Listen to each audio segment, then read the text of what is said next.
Chapter 1. The nights after autumn were exceptionally cold. Every household in the mortal realm had long since shut their doors and shut their lights. Deep in the mountains and dense forests, thousands of demons gathered. For the first time, all the races put aside their grievances and appeared at the same time. Tigers, rabbits, foxes, snakes, all kinds of demons were present.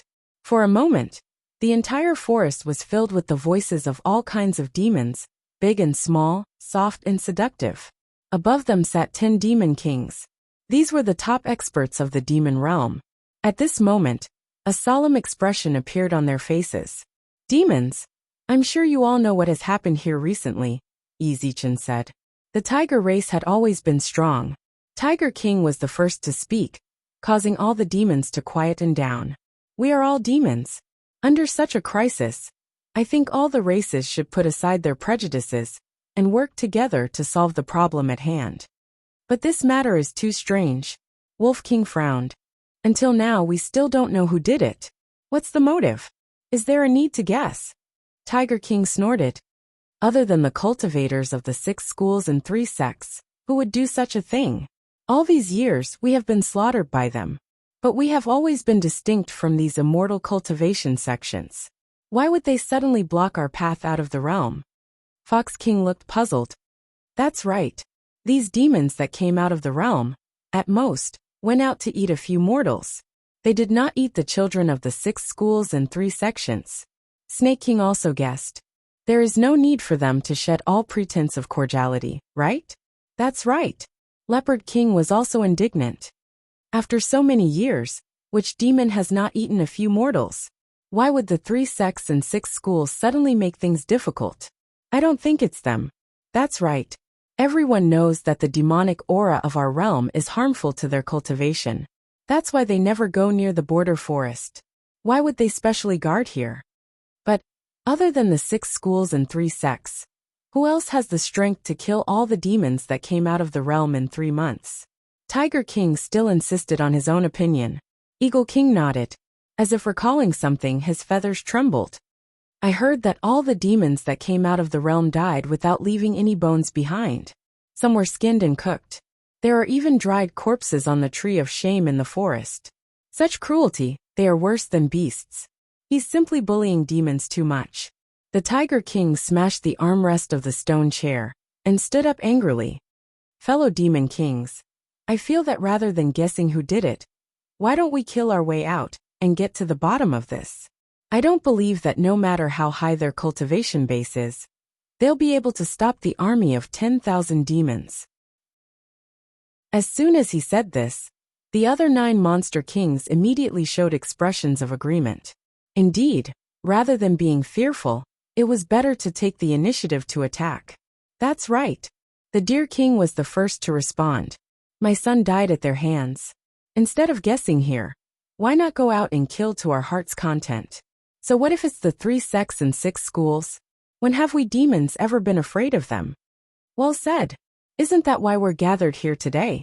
No matter who he is, let's charge out and avenge our fallen brethren. Even the timid rabbit monarch stood up in response. The rabbit race had suffered the most casualties. That's right. If I don't take revenge, I'll be a demon in vain. In the name of the demon souls of our clansmen, we swear to avenge them. Eradicate these people who are worse than beasts and return peace to our demon realm. For the demon realm, the other monster kings also stood up in response. Even the demons from various clans who were on standby revealed themselves and flashed their claws. They excitedly shouted the slogan of revenge, looking as though they were ready to set off. Instantly, all sorts of demon howls and wolf howls resounded through the clouds for a long time, until that. A thin voice suddenly sounded among the demons. I don't think there's a need to go. Amidst the raging crowd, a voice of objection suddenly sounded. Although it wasn't loud, it successfully attracted the attention of all the demons. The moment the shouting stopped, all the demons' gazes pierced over. Who is it? The Tiger King even roared as he searched for the cowardly demon.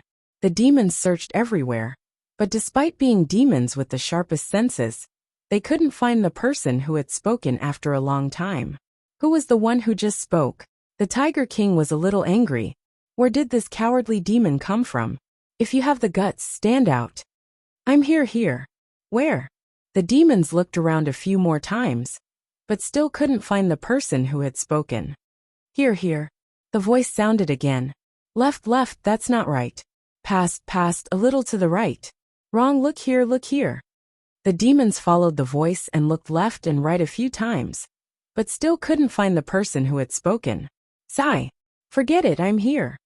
Then with a sigh, a figure suddenly climbed up the high platform where all the monster kings were sitting. Only then did the demons see the person who had spoken. It was a woman dressed in a gray robe. Her shoulders drooped weakly, and her eyes were listless. Her entire person exuded a lazy aura.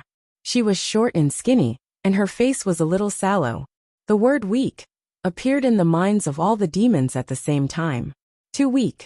Even the demonic aura on her body was pitifully weak, as though any random breath of air from a demon could blow her away.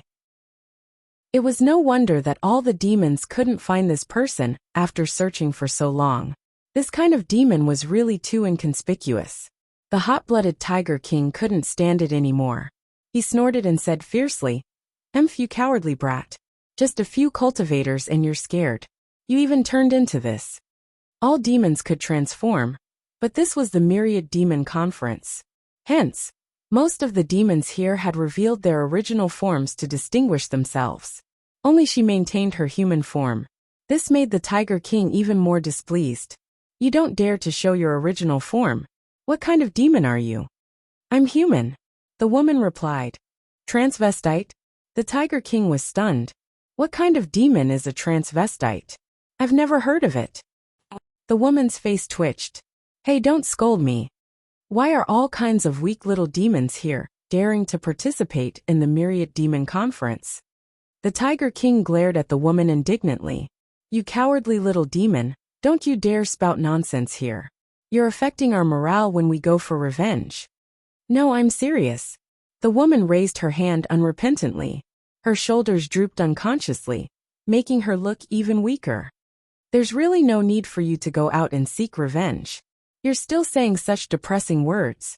The Tiger King was furious. He roared, "Do you believe that I won't eat you, little demon? Even if you eat me, there's no need for you to come here for nothing, right?" "What do you mean?"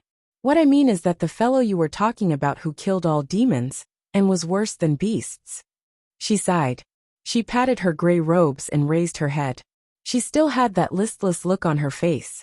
However, she pointed at her own nose and said, "It could be me. Myriad demons." The entire place was silent for 3 whole seconds. Not a single sound could be heard. 3 seconds later, "Kill her."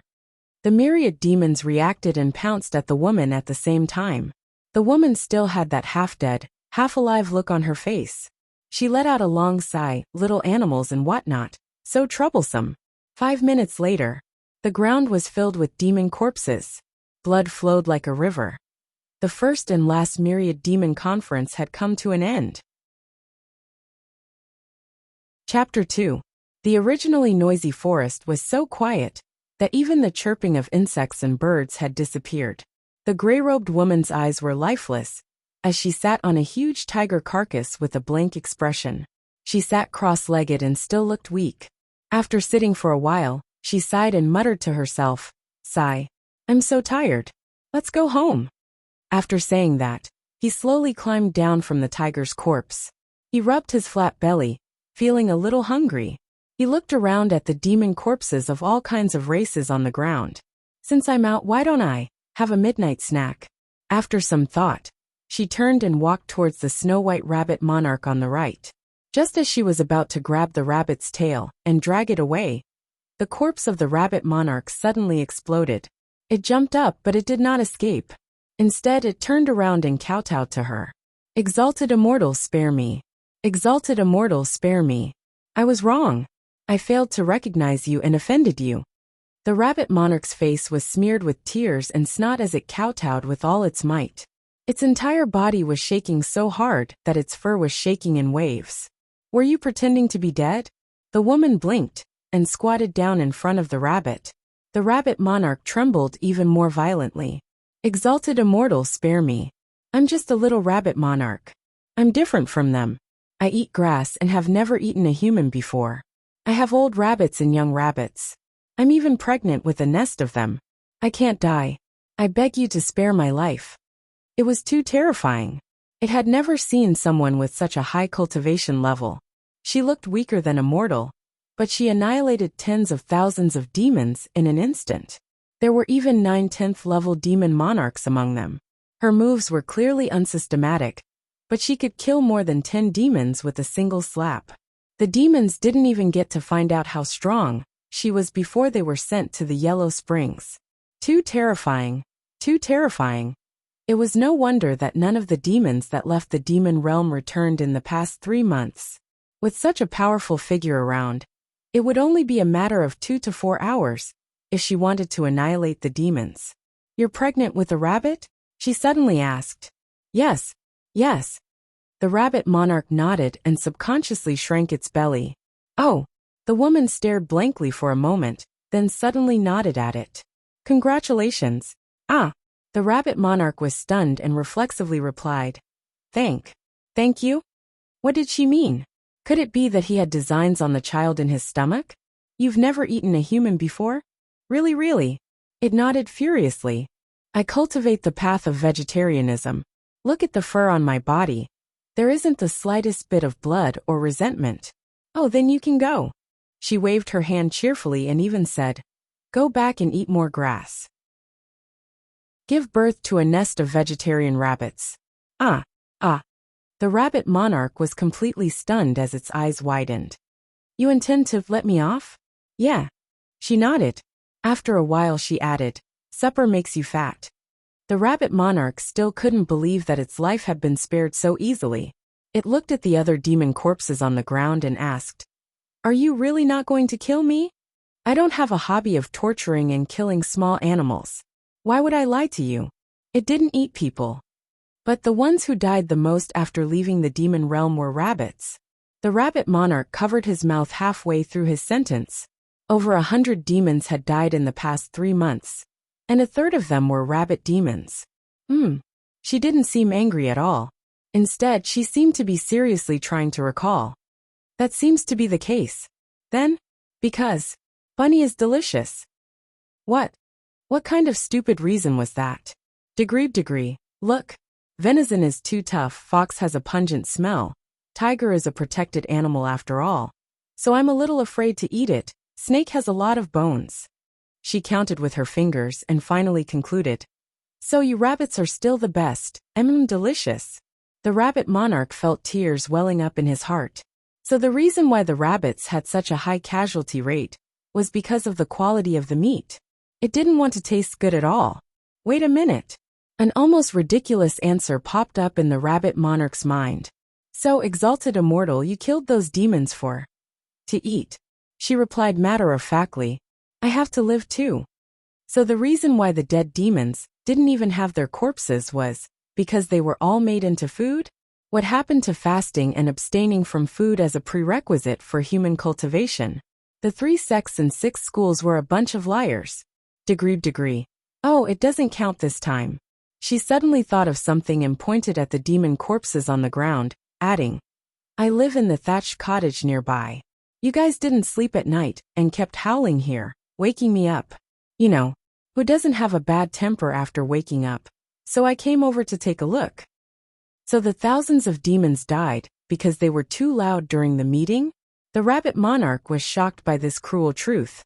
Seeing that the woman was about to turn and leave after the explanation, perhaps because of her casual tone, which was the complete opposite of her martial prowess, the rabbit monarch suddenly had a bold plan. Exalted immortal, please wait. As expected, she stopped in her tracks and turned around. Is there anything else? Exalted immortal. The rabbit monarch tried its best to suppress the fear in its heart. If exalted immortal lacks ingredients, I can be of help. My race has many rabbit demons, and they are spread across a wide area. You can find any kind of food. Why don't? It glanced at her expression and swallowed a mouthful of saliva. Bracing itself, it continued. How about I deliver the ingredients you need to your residence every day? And you can do that. The woman's eyes lit up before dimming a moment later. I don't have the money to order takeout. What the hell was takeout? Exalted immortal. What are you talking about? This humble one is offering it to you willingly.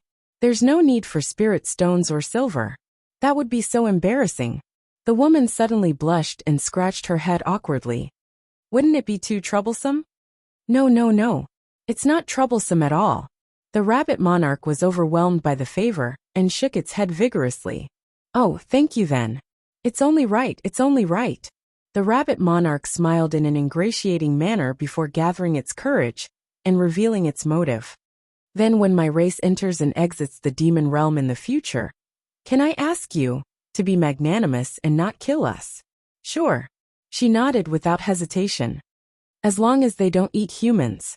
Exalted immortal, don't worry. They are all vegetarian demons. The rabbit monarch couldn't believe that she was so easy to talk to. Furthermore, she seemed rather polite.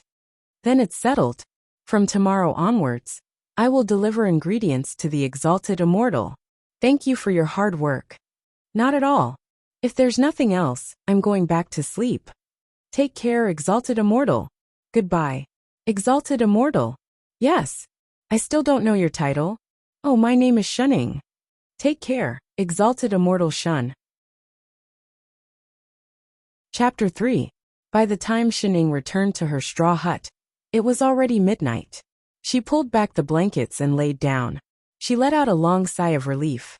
It was finally quiet. It had been almost 4 months since she transmigrated here. She had no idea where this place was. There were strange trees everywhere. Due to her poor sense of direction, she wandered around the forest for a few days without seeing anyone. It was like living in the wilderness for a few days. When she was so hungry that her chest was sticking to her back, she finally met a few hunters who went up the mountain. They gave her a few sweet potatoes and temporarily comforted her stomach. They invited her to go down the mountain with them, but she rejected them when she thought that she might be able to transmigrate back. She returned to the straw hut, waiting to see when she could suddenly go back. Although the straw hut was so old that it looked like it could collapse at any time, it could shelter her from the wind and rain. After staying here for a few days, her shut-in nature broke out, and she did not want to move. Who knew that she would stay here for nearly 4 months? She did not go back, but the sweet potatoes given by her fellow villagers were long gone. She had no choice but to go out and find something to eat. The forest was deep and dense. She could not tell what could be eaten and what could not.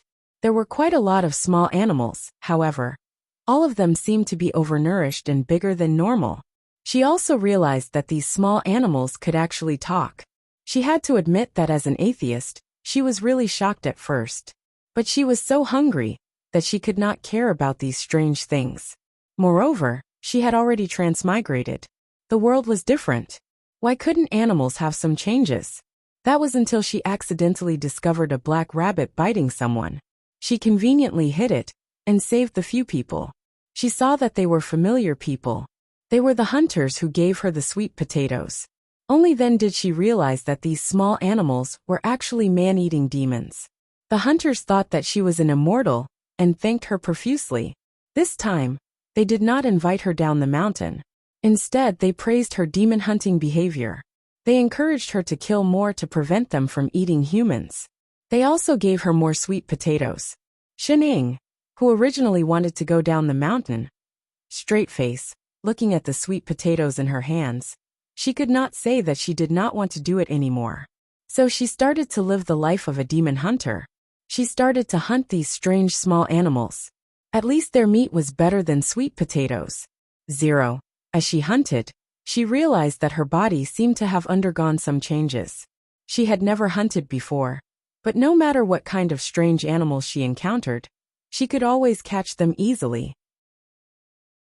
Furthermore, his strength was so great that he couldn't believe it himself. Clearly, some small animals had special abilities, such as being able to breathe fire when they opened their mouths, or slashing the ground with their claws. However, these skills seemed to have no effect on her at all. At most, the flames would burn off a corner of her clothes. If the ground split open, she would be able to crawl out again. Sometimes, she even deliberately let a small animal bite her, and the result was a mouthful of sharp teeth. Her skin was clearly the same as before, soft and supple, and he just couldn't bite through it. At first she thought that these small animals were too weak. She even tried to uproot the 100-year-old tree behind the house. In the end, these old trees with intertwined roots were easily uprooted by her. She had uprooted dozens of old trees in the front and back of the house. So, she took the opportunity to make a yard for herself. Straight face, at this point, she finally confirmed one thing. In this world, she seemed to be invincible. She felt that this should be the geographical difference between the other world and Earth. It was a normal phenomenon. The gravity on Earth and the moon were different. To be honest, after discovering this problem, she wanted to find someone else to confirm it. She heard that there really were immortals in this world. But unfortunately, she couldn't see many people in a month. She could only stay here. Her personality had always been comfortable. To put it nicely, she was adaptable to circumstances, but to put it bluntly, she was a stubborn otaku who didn't know how to improve. There really wasn't much to pursue in life. Although her cooking skills were hard to describe, and she often cooked until it was burnt, at least she didn't have to go hungry. Eating the meat of small animals that could talk was a little awkward. But as she ate and ate, she got used to it. ___/, I'm so sleepy. Shenning stretched lazily and pulled at the tattered quilt, feeling sleepy. It was a tiring night. She could finally go back to sleep. Hopefully, she wouldn't encounter anything that would disturb her sleep. Just as she was thinking this, she closed her eyes.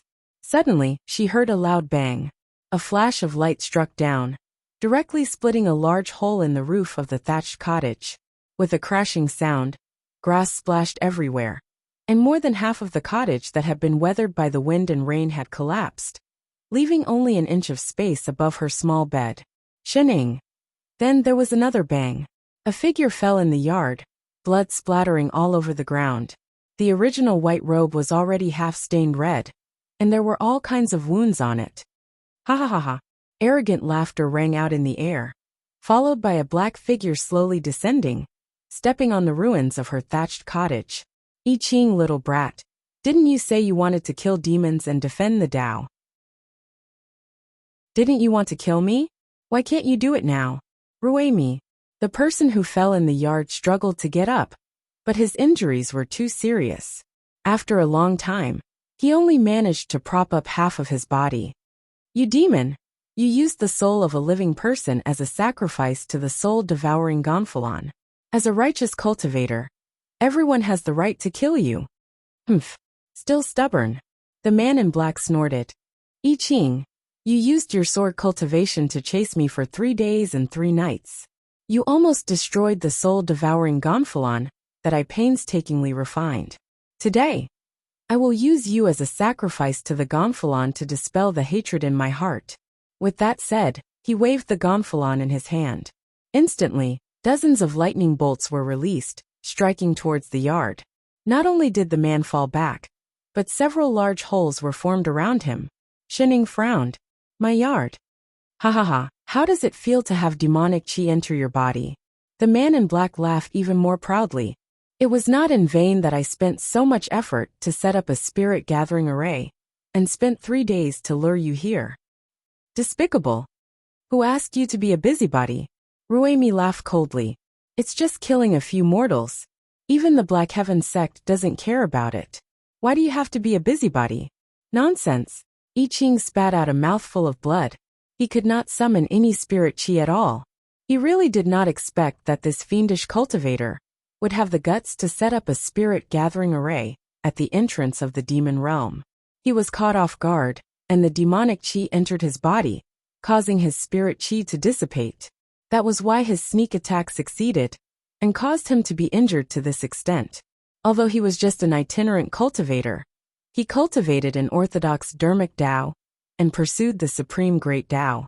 How could he not do anything when he saw I Ching absorb the soul of a living person? Was the life of a mortal not a life? Besides, as an exalted immortal sect, how could the Black Heaven sect not care about such things? It was just that they did not realize it. Forget it. Since you insist on seeking death, I'll grant you your wish today. Ruemi raised the Gonfalon in his hand and was about to attack. Hey, who's that? A gentle female voice came from his right. Who's there? Ruemi was shocked. He turned around abruptly, only to see a dusty person wrapped in a blanket. Her entire body was dirty, and there were a few strands of straw stuck in her messy hair. His heart tightened. It was a woman. When did she get here? Even with his cultivation, he did not notice her at all. He looked her up and down and realized that she had no cultivation at all. Only then did he relax. She was just a mortal. I didn't think that there would be mortals living in such a deep mountain forest. The corner of Ruemi's mouth curved into a strange smile. Another good material for the gonfalon. What are you trying to do? The moment he said that, the person on the ground struggled to get up as if provoked. He shouted, You still want to harm people? You have a kind heart. Ruemi was disdainful. He walked toward Shining. You're already like this, and you still want to save people. Stop. Ruemi is just a mortal. Haha. His smile deepened. My soul-devouring gonfalon does not despise the souls of mortals. You, girl, run quickly. She's not a good person. The person on the ground struggled to get up, but he could not stop Ruemi at all. He could only shout louder and louder for people to run. You think you can run? Stop right there. I say. Shenning lifted her blanket and frowned. Can you guys be quieter? She said late at night. Ruemi had already walked to the side of the bed. Hearing that, he laughed softly and said, Hehe, little doll, I'll make you quiet right away. The kind that would be quiet forever. He raised the flag in his hand and instantly, lightning flashed. Shenning cooperated and stood up. She let out another long sigh and reached out. Calmly, she passed through the layers of lightning and grabbed the person's collar. Ha! Ruemi was shocked. Before he could react, he felt the world spinning in front of him. Shenning grabbed his collar and swung him to the right. With a loud bang, he fell to the ground. Then she swung him to the left. As if she was swinging a cloth bag, she swung him left and right. For a moment, the entire forest was filled with sounds of smashing and smashing, as well as her extremely unhappy grumbles. I told you I have a bad temper when I wake up. Who asked you to disturb my sleep? Who asked you to disturb my sleep? Who asked you to disturb my sleep? I Ching. Was he seeing things? Before he could see clearly, his vision went black and he finally fainted. Chapter 4. When I Ching woke up again, he found himself still lying in the yard. He did not even move. His injuries were too serious, and his vision was not clear. He could only see a gray and white shadow talking. The white shadow was huge and exuded a faint demonic aura. Were there demons?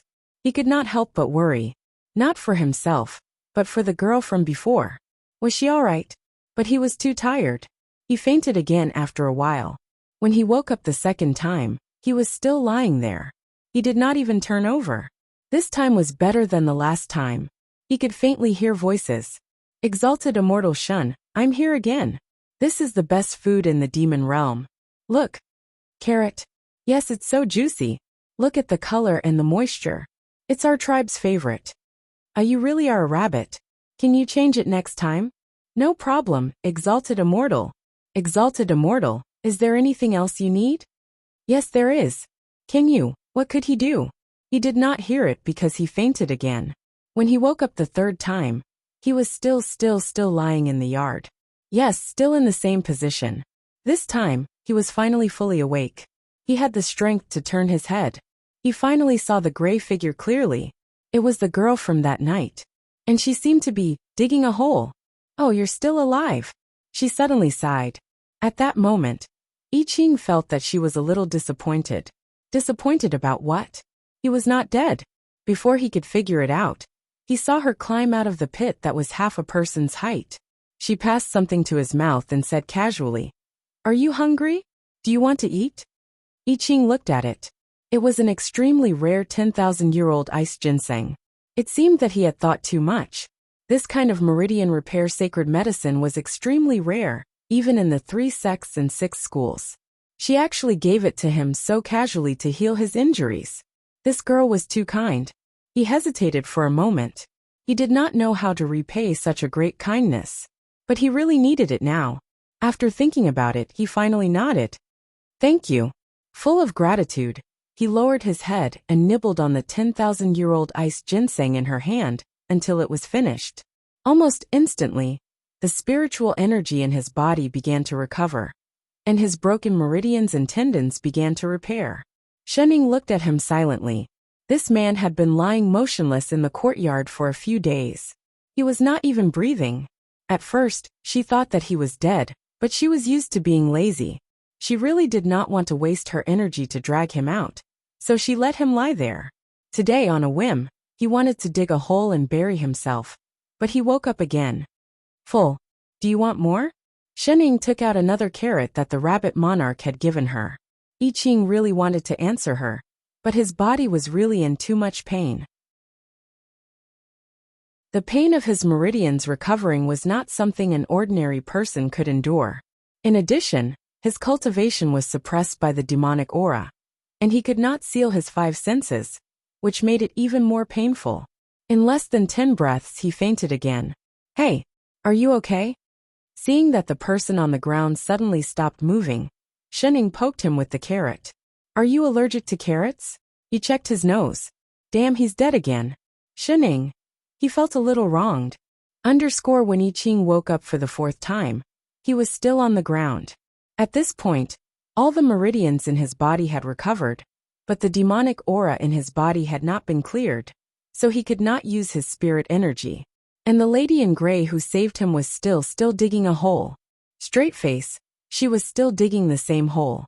The previous time, it was only waist deep, but now it was neck deep. Miss. He sat up and could not help but call out. The person who was seriously digging the hole paused and turned around, seemingly in a daze. So you're not dead? She frowned and sighed. Then she crawled out of the hole on all 4s.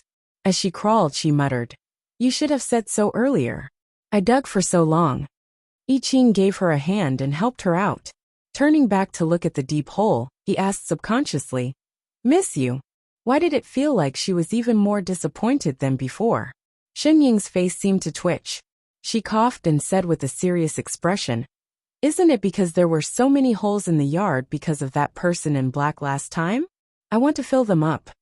But you were digging a hole just now. I Ching was even more confused. Yes. She continued. If I don't dig, how am I going to fill the hole with soil? I Ching was stunned for a moment. Why did this sound so strange? But he did not continue asking. Instead, he turned and bowed respectfully. I am I Ching. Thank you for saving my life, Mississippi. Shenning was stunned. Had she saved someone before? May I ask for your name, benefactor? Shenning. Miss Shen. I am unable to repay you for saving my life. In the future, if you have any requests, as long as it is not against morality, I Ching will not refuse. There's no need. I didn't do anything. No, I must repay this favor. Otherwise, it will go against my Tao heart. Please instruct me, benefactor. I didn't do much. She thought about it and handed the shovel in her hand to him. Why don't you help me fill the hole? I've been digging for more than 10 days. It's quite troublesome. Yes. I Ching was delighted. He immediately took the shovel from her. I will not let you down. As long as you're happy. I'll go back and wash my hands. Take care, benefactor. He bowed again. Shenning then walked back into the house. I Ching was a sword cultivator with a strong physique. Although the demonic qi in his body had not been cleared, and he could not use spells, filling a few holes was a piece of cake for him. In a short while, he had already filled all the holes in the yard, including the 2-meter deep hole that Shenning had dug. Just as he was about to report to his benefactor in the house, he suddenly felt a huge wave of yin qi coming towards him. His whole body felt as if he had fallen into an ice cave. His body instantly entered a state of battle. This was demonic qi. Such a strong demonic qi. Who is it? He summoned his weapon and turned to look at the source of the demonic qi. He saw a huge white figure hopping out of the forest. It had long ears, red lips, and a 3-petaled mouth. It was actually a rabbit demon, and the thick demonic qi around it was at least 8th stage. No, maybe even higher. The demonic qi was so thick. This was a demon king. I Ching suddenly felt a little hopeless. He did not expect to meet a demon king at this time. Not to mention that his spirit chi had not recovered, even at his peak. With his golden core cultivation, he had no chance of winning in front of a demon king that was comparable to a nascent soul. Although the path of immortal cultivation had always been going against the heavens, he was prepared to die the moment he stepped on this path. But at this moment, he was worried about the person in the house. It did not matter if he died, but what about his benefactor? He must not let anything happen to her before he repaid her kindness. At the thought of this, he took a step forward and gripped the sword in his hand tightly. Even if he had to risk his life, he had to protect his benefactor. He forcibly mobilized his spirit chi. Almost instantly, the demonic chi in his body backfired, and he tasted blood in his mouth. Chapter 5. As the Demon King came closer, I Ching could see clearly that there was a large group of white figures following behind it. There were other rabbit demons. Counting carefully, there were actually close to 20 of them. They were all high-level rabbit demons. I Ching's heart turned even colder. One demon king was already going all out. A group of, just as he was considering whether to self-destruct his golden core and fight it out, the demon king shook its long ears and suddenly spoke in an extremely flattering tone. "Hello, is Exalted Immortal Shen around?" I Ching's big move was stuck. He did not know whether to release it or not. "Oh, I agreed to come at this hour with Exalted Immortal." The Demon King laughed as it explained, becoming more and more flattering. Its attitude was almost subdued. "Exalted Immortal, what's the matter? It's alright, we just have to wait." As it spoke, it waved its claws at the rabbits behind it. More than 10 high-level rabbit demons immediately sat in a row, in an orderly manner.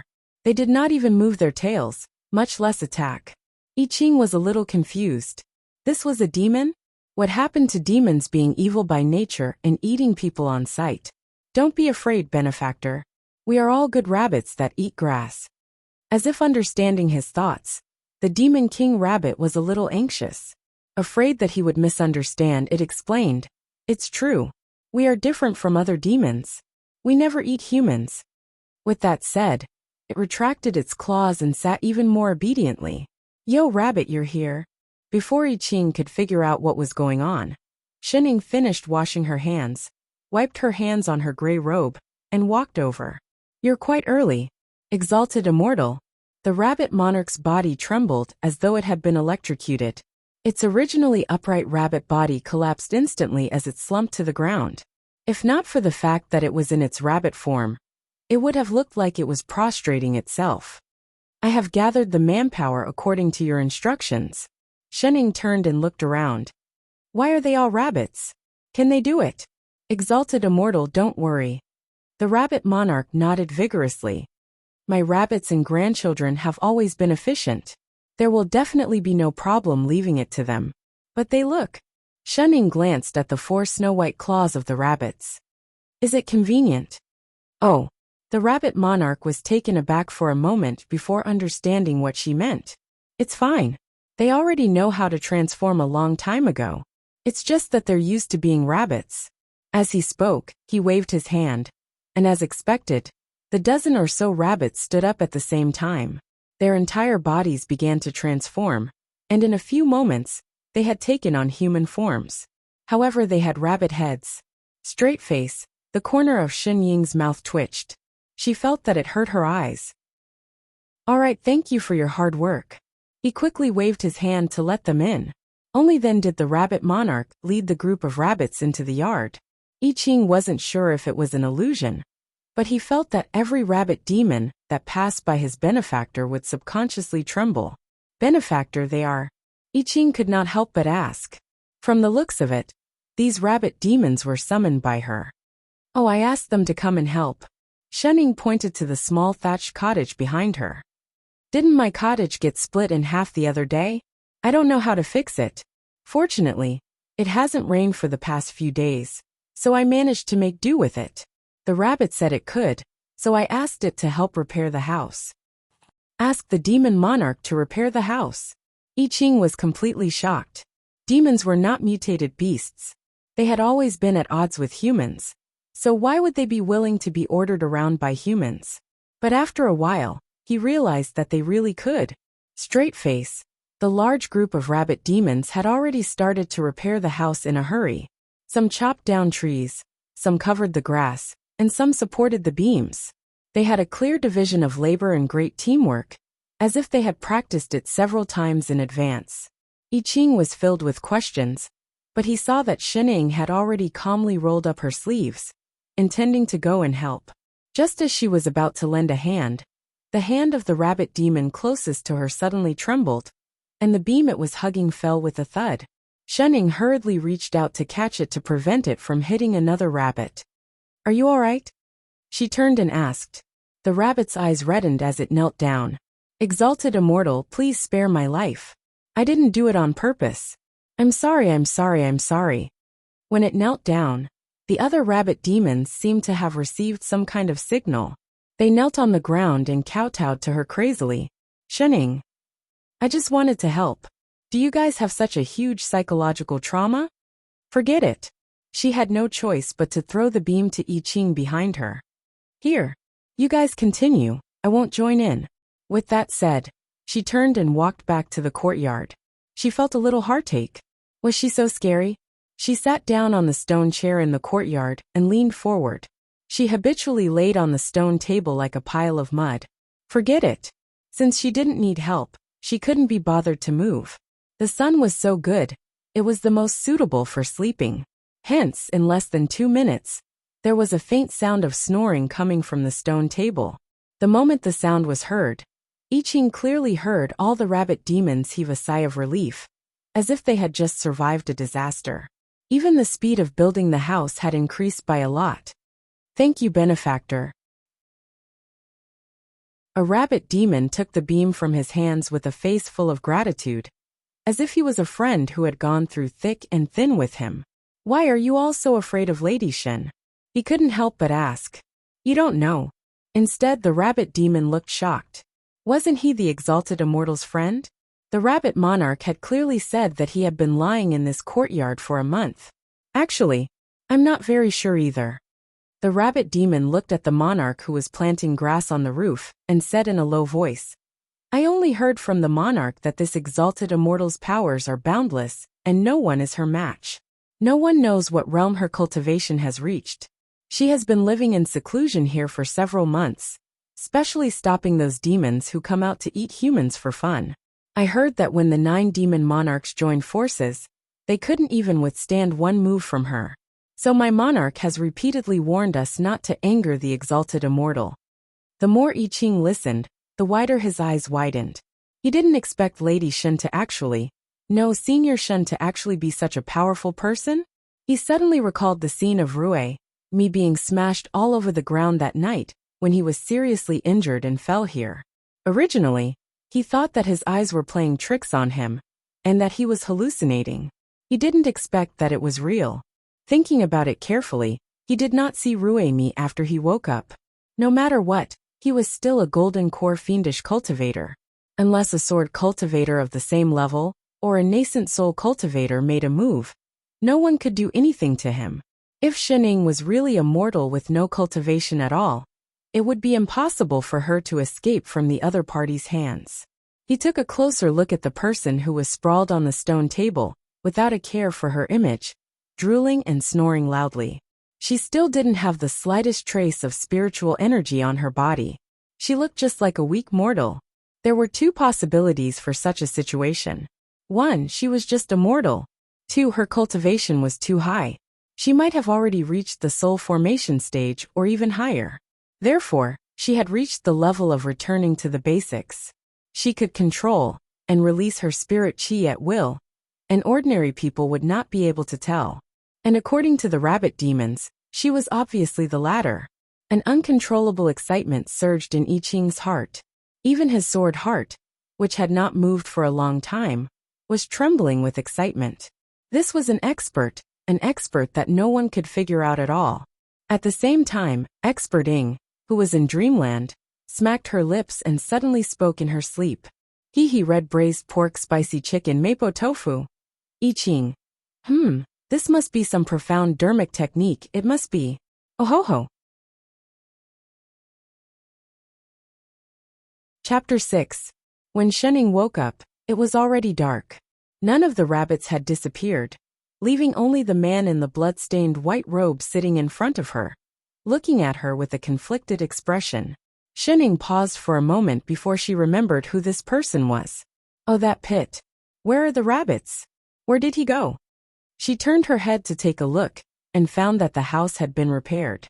Moreover, it had grown in length and width from a small single-room hut to a large 5-room hut. They were a group of good rabbits.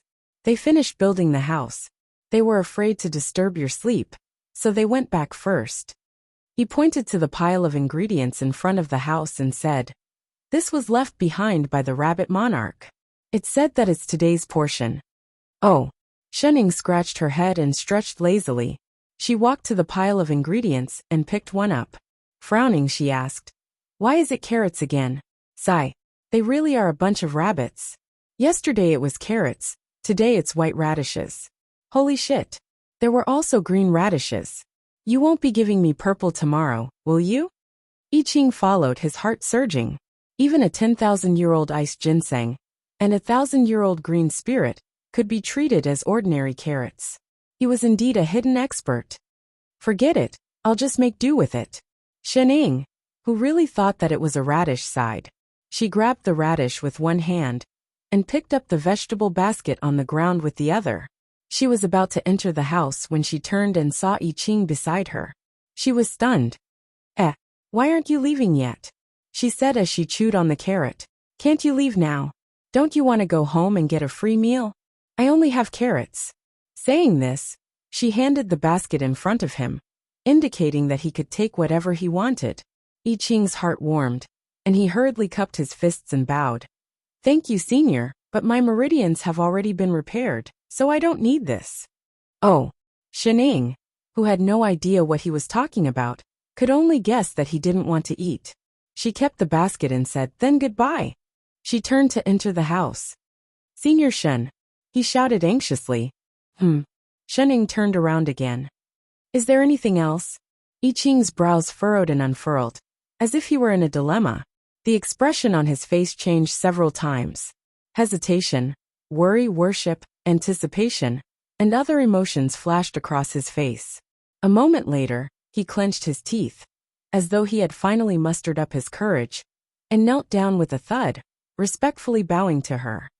"Senior, please accept me as your disciple." She was immediately dumbfounded. What was going on? Accepting a disciple? What did he want to learn from her? Is it a waste of time to stay home? "I am an itinerant cultivator. I belong to no sect or master. I am now a golden core sword cultivator. I am dedicated to the Tao. I only wish to use the sword in my hand to sweep away all evil in the world," I Ching said seriously. "I am fortunate to have met you, Senior. I admire your righteousness. If I may be so bold, I would like to take you as my disciple. I hope Senior will grant my wish." With that, he kowtowed 3 times in front of her and looked at her nervously and expectantly. "Are you joking?" The corner of Shen Ying's mouth twitched. Was this person's brain all right? He seemed to be allergic to carrots before.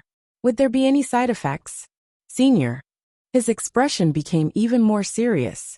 "You and I do not know each other, but you saved me from danger, helped me recover, and protected me. I Ching, will never be able to repay your kindness in this lifetime." "So, you want to repay my kindness with ingratitude?" He couldn't be thinking of relying on her, could he? "You are so poor, your taste is a little crooked." "Senior, please don't misunderstand," he hurriedly explained. "I really admire you, Senior. That's why I want to be your disciple. Not only because of your cultivation, but also because I respect your morals." There were so many cultivators in the world. Everyone knew that cultivating one's heart was the orthodox way to cultivate immortality. Just like when he entered the Tao, he wanted to sweep away all evil in the world as his Tao heart. He was an itinerant cultivator. He had seen many people who were virtuous and respectable, but in private, they were cruel and vicious. Often, the higher one's cultivation, the more one would forget what one's heart was originally. Eventually, one would be plagued by mental demons. But who in the world did not have selfishness? Who could always remain kind? He could not guarantee that one day he would not be lost. That was why he would rather cultivate hard on his own than become someone else's disciple. Even if he was born with a sword body, he would rather not be involved in this karma. But Xining was different. Her cultivation had clearly reached a level that others could only dream of. But she would rather live in seclusion in the deep mountains and forests, even at the entrance of the demon realm. She did not pursue fame or fortune, was not afraid of death, and had an unshakable kind heart. She extended a helping hand to someone who had nothing to do with her. To be able to persevere to this point, what was the point of becoming an immortal? The moment he found out the truth, his heart was moved. This person was like the only clear spring in this filthy world. He wanted to be like her, to always maintain this kind of heart, and even more, to be as strong as her. For the first time in his life, he had the thought of asking her to be his master. Asking her to be his master was the first thing he wanted to do apart from cultivation. He was just worried that she would not be willing. I sincerely want to cultivate with you.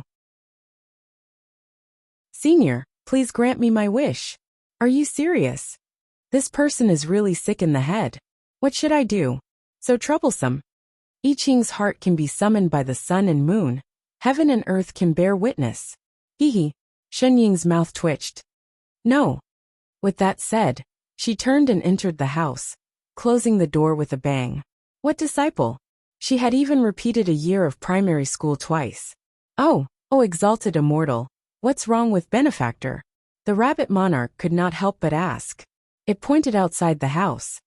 He has been kneeling for 3 days. Benefactor? Shen Ying was stunned for a moment before realizing that the rabbit was referring to I Ching. What else can it be? He must be taking things too hard. Ever since that day, this person had really been pestering her, insisting on being her disciple no matter what. No matter how she tried to persuade him, even to the point of using trickery, his determination to become her disciple did not waver. He had been kneeling in the yard for 3 whole days, refusing to get up no matter what. It had caused her to have poor sleep quality recently. If she had known, she would have fed him less carrots. Look at the after effects of this allergic reaction. Oh yes. Where's the thing I asked you to bring the other time? Did you bring it? She directly pulled the basket from its hands and started searching. I brought it. The rabbit monarch hurriedly nodded.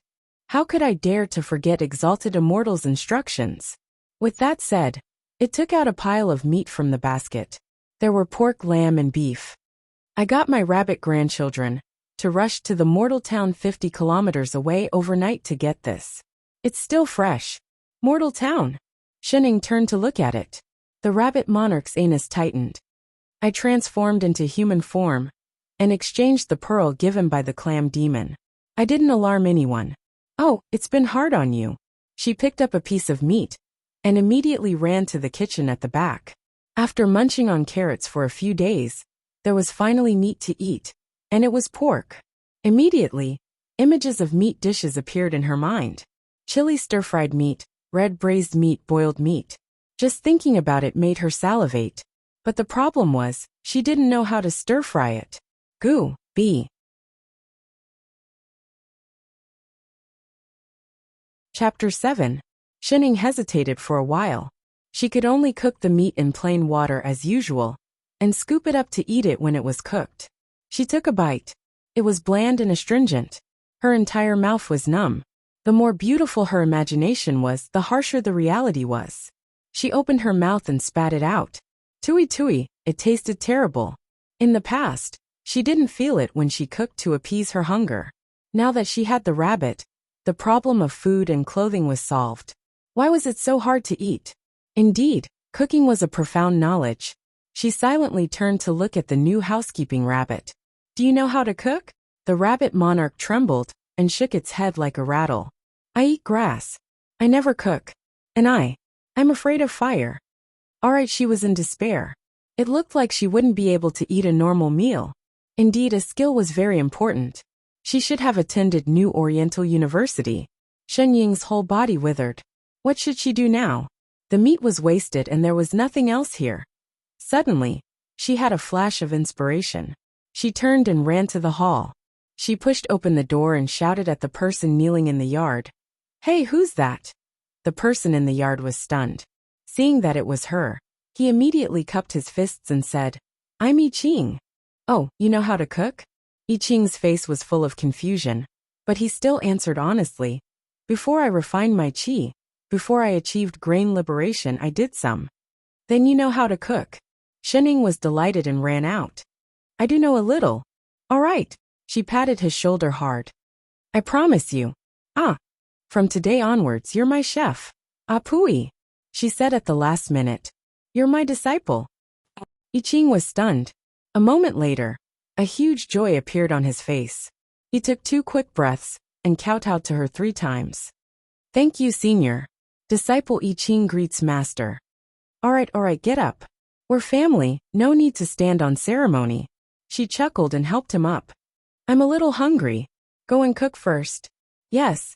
He immediately stood up. His face was still filled with surprise and disbelief as he walked into the kitchen. An hour later, a table full of fragrant food had already been served. "Master, this is my first time making it. I wonder if it suits your taste?" I Ching asked nervously. Shening was so busy stuffing food into her mouth that she didn't have the time to reply. She nodded as she ate, and after a long while, she squeezed out a string of unintelligible words. "Woo woo woo woo." It was 2F** king delicious. Although it was just some home-cooked dishes, anyone who had been fed pig feed and carrots for half a year would find a piece of fermented bean curd overflowing with fragrance. Moreover, these dishes were indeed well cooked. Shening swept through the dishes on the table like a whirlwind sweeping away clouds. Only when her stomach could hold no more did she let out a series of burps and stop. She was so happy that her stomach felt alive. She had definitely picked up a treasure. She couldn't help but turn her head to look at her cheap disciple beside her in satisfaction, only to find that from the beginning to the end, he just sat quietly at the table and watched her eat, not even lifting his hand. "Why aren't you eating? Aren't you hungry?" She recalled that he hadn't eaten anything during the 3 days he had been kneeling. He had even rejected the carrots and cabbages she had given him. I thought he was going to go on a hunger strike. Now that she had already promised him, wasn't he hungry? "Master, when I was at Foundation Establishment, I had already achieved grain liberation. Besides, the food of mortals is not beneficial to cultivation, so He stopped mid-sentence, as if he had discovered something. His eyes lit up and he said, "Could it be that Master wants to tell me that eating the food of mortals is also a kind of cultivation?" With that said, he picked up his chopsticks excitedly and was about to start eating. "No." Shening knocked his chopsticks down. "How would I know that you don't need to eat? I'm different from you. I eat because I'm hungry. I have to eat. Since food is not beneficial to your cultivation, don't eat it." What if he really ate something bad? So why did he have to acknowledge her as his master? Their specialties were not compatible. It would kill him. "Yes, master." He put down his chopsticks without hesitation. After finally having a good meal, Shening felt that her life was complete. Her whole body became lazy again, and even her bones turned soft. She looked like a boneless worm, lying on the table without a care for her image. Her eyes narrowed as she started to feel sleepy, and I Ching was obviously used to her sad look. He turned to clean up the bowls and chopsticks on the table. Shening looked at him with narrowed eyes. She wanted to help. After all, he was the one who had just cooked. But she was too lazy to move. She watched silently as he entered the kitchen. Suddenly, a thought arose in her mind. Perhaps taking in a disciple was not a bad idea. "Master." I Ching, who had finished washing the dishes, suddenly spoke. "Yes," she responded, turned her head to another side, and continued to lay on the table. I Ching hesitated for a while before continuing to ask. "Disciple has something to ask, master." "Yes, master. Can you tell disciple where the fiendish cultivator I fought with last time ruined me?" He frowned and continued. "He used living souls as sacrifices to cultivate the soul-devouring Gonfalon, and he cultivated an extremely sinister fiendish technique. His whole body was filled with poison." "Oh, that person was carried away by the rabbit," Shening answered weakly. "The rabbit said that it liked his body very much. It said that it wanted to take it back to make radish, so I gave it to him. She could not always leave it in the yard. That's good. I Ching heaved a sigh of relief. With the cultivation of a demon king, even if that person did not die, he would not be able to get away with it. Moreover, the poison in his body was useless against demonic aura. Oh yes. Her head, which was resting on the table, tilted. That person seemed to have left something behind. Shining thought for a while and sighed. Then, she supported herself on the table and stood up slowly. She opened the curtains of the inner room and suddenly leaned over to the side of the bed. She reached under the bed. Master? Found it. She pulled hard and suddenly pulled out a black flag from under the bed. It's this. The rabbit only moved his body away and left this behind. Do you want it? She reached out and handed it over. Soul-devouring gonfalon. I Ching was shocked. He took the flag and looked at it carefully. He saw that the surface of the flag was surging with black chi. His face turned pale. Oh no, this flag has lost its owner's control. The soul-devouring array on it is about to collapse. And there are evil ghosts inside. He thought of something, and his expression became even uglier. He immediately sat down cross-legged. I have to seal them quickly. As he spoke, he forcibly mobilized his spirit chi and set up an array. The moment the array appeared in his hands, the demonic aura in his body once again attacked his meridians. He opened his mouth and spat out a huge mouthful of blood. His clothes, which were already stained with blood, were dyed even redder. Hey, what are you doing? Are you all right? Shening was shocked. What did he do? I Ching did not reply. Instead, he endured the pain of his meridians being cut inch by the demonic aura, and forcibly completed the array seal on the flag. It was only when the array was complete, and the surging black chi on the flag was suppressed that he stopped. His body tilted, and he fell to the ground again.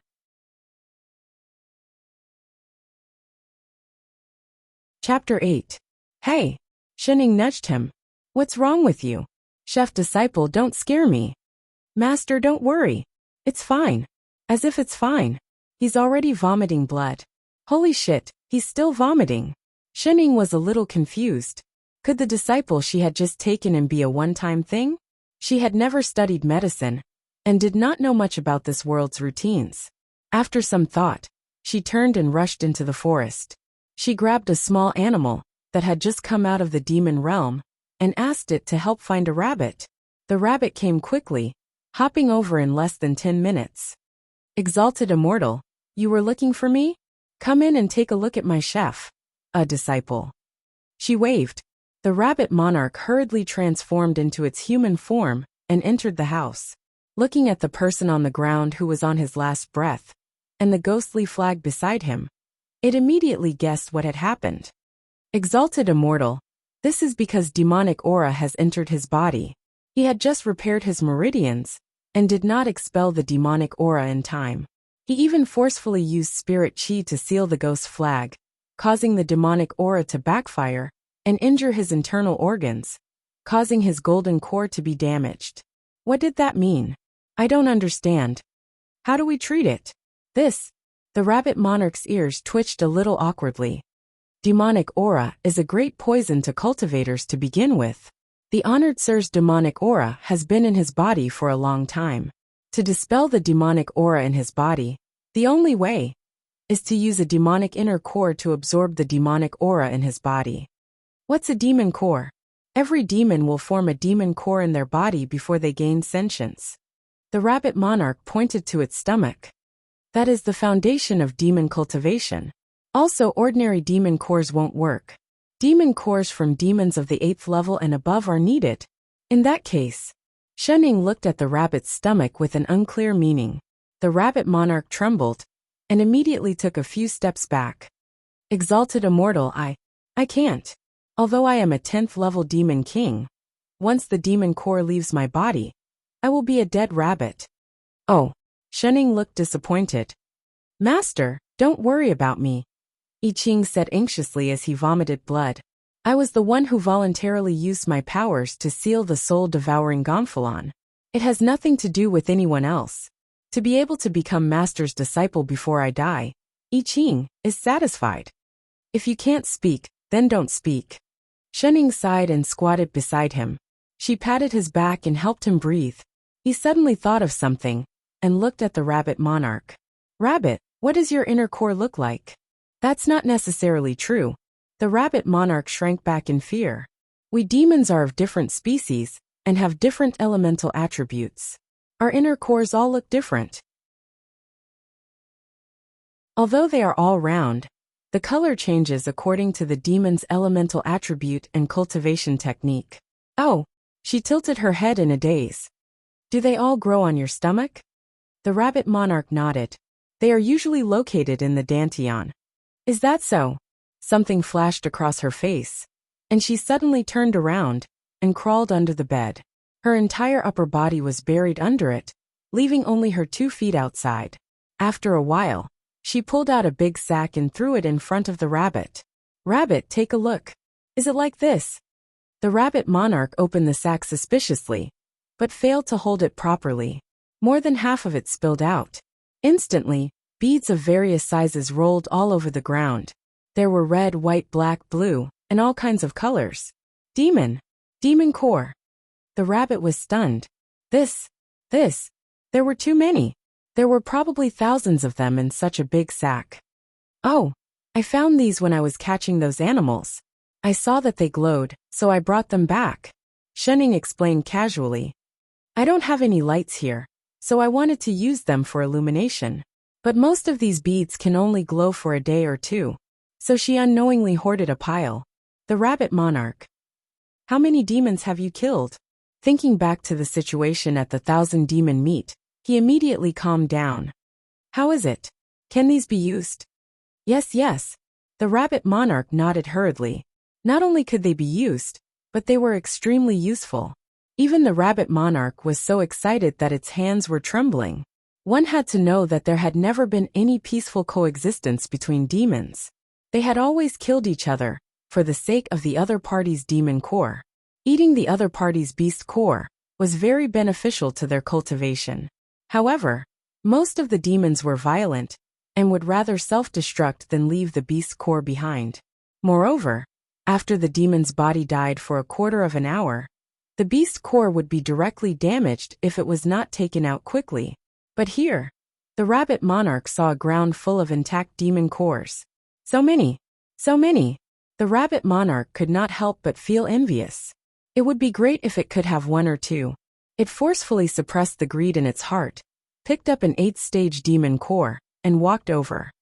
Exalted immortal, this will do, it said in all seriousness, but the corner of its eyes could not help but glance at the demon cores all over the ground. This temptation was a little too great. How do I do it? Shenning asked. Take off your clothes and place it on your chest. Shenning hurriedly did as she was told. The moment the demon core landed, a gray smoke-like substance floated out of I Ching's body and entered the bead. In less than a quarter of an hour, the demonic qi in his body was sucked clean. I Ching tried to move and realized that the pain had disappeared. The spirit qi in his body also began to circulate, automatically repairing his tendons and meridians. Thank you, master. He immediately knelt down and bowed. Shenning heaved a sigh of relief and pulled him up.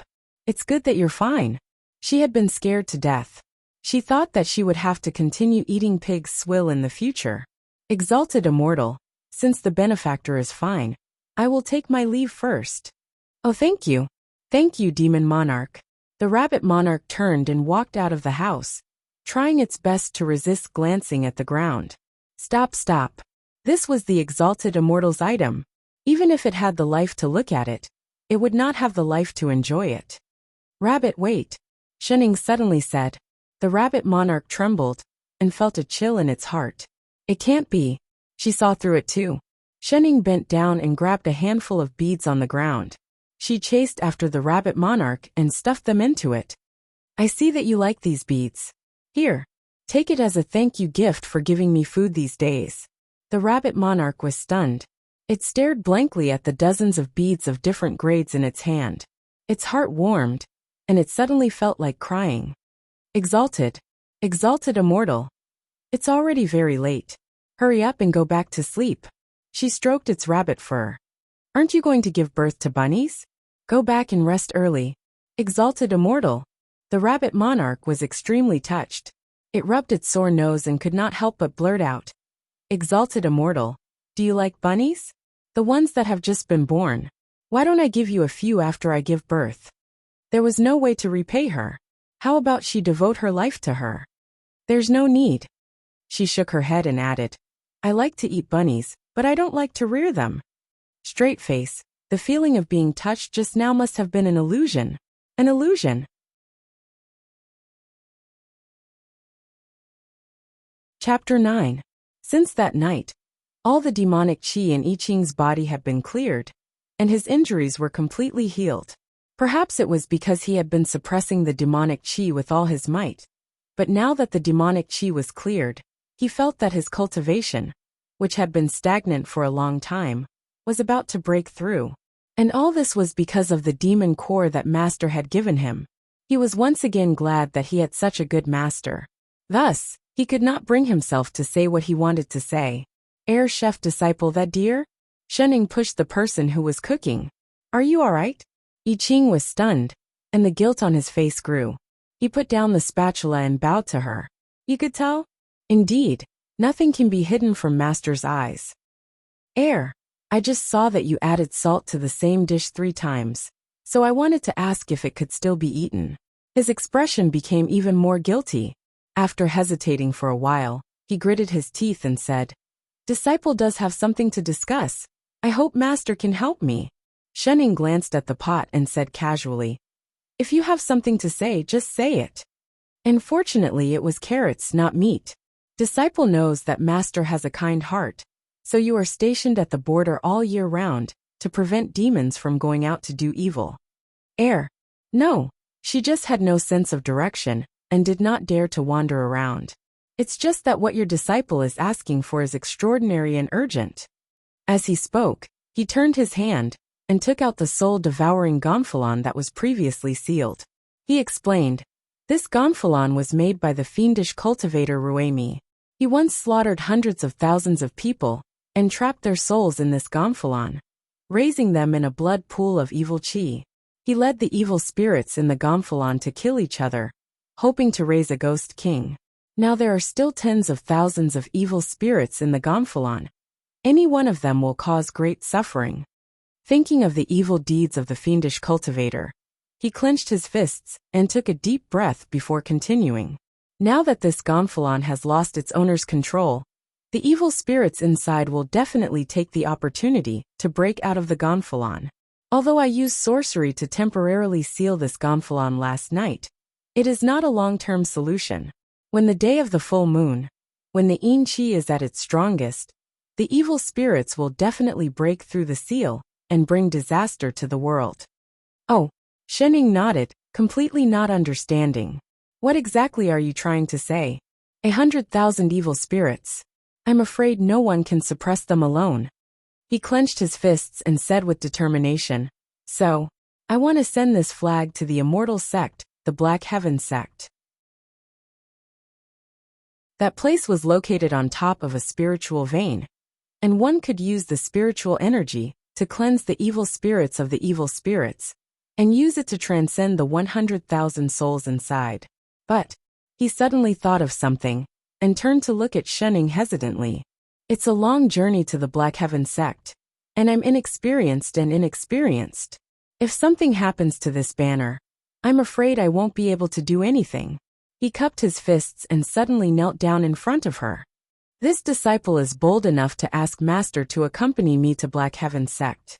All right. I know Master is here to cultivate. If I leave rashly, I'm afraid it's...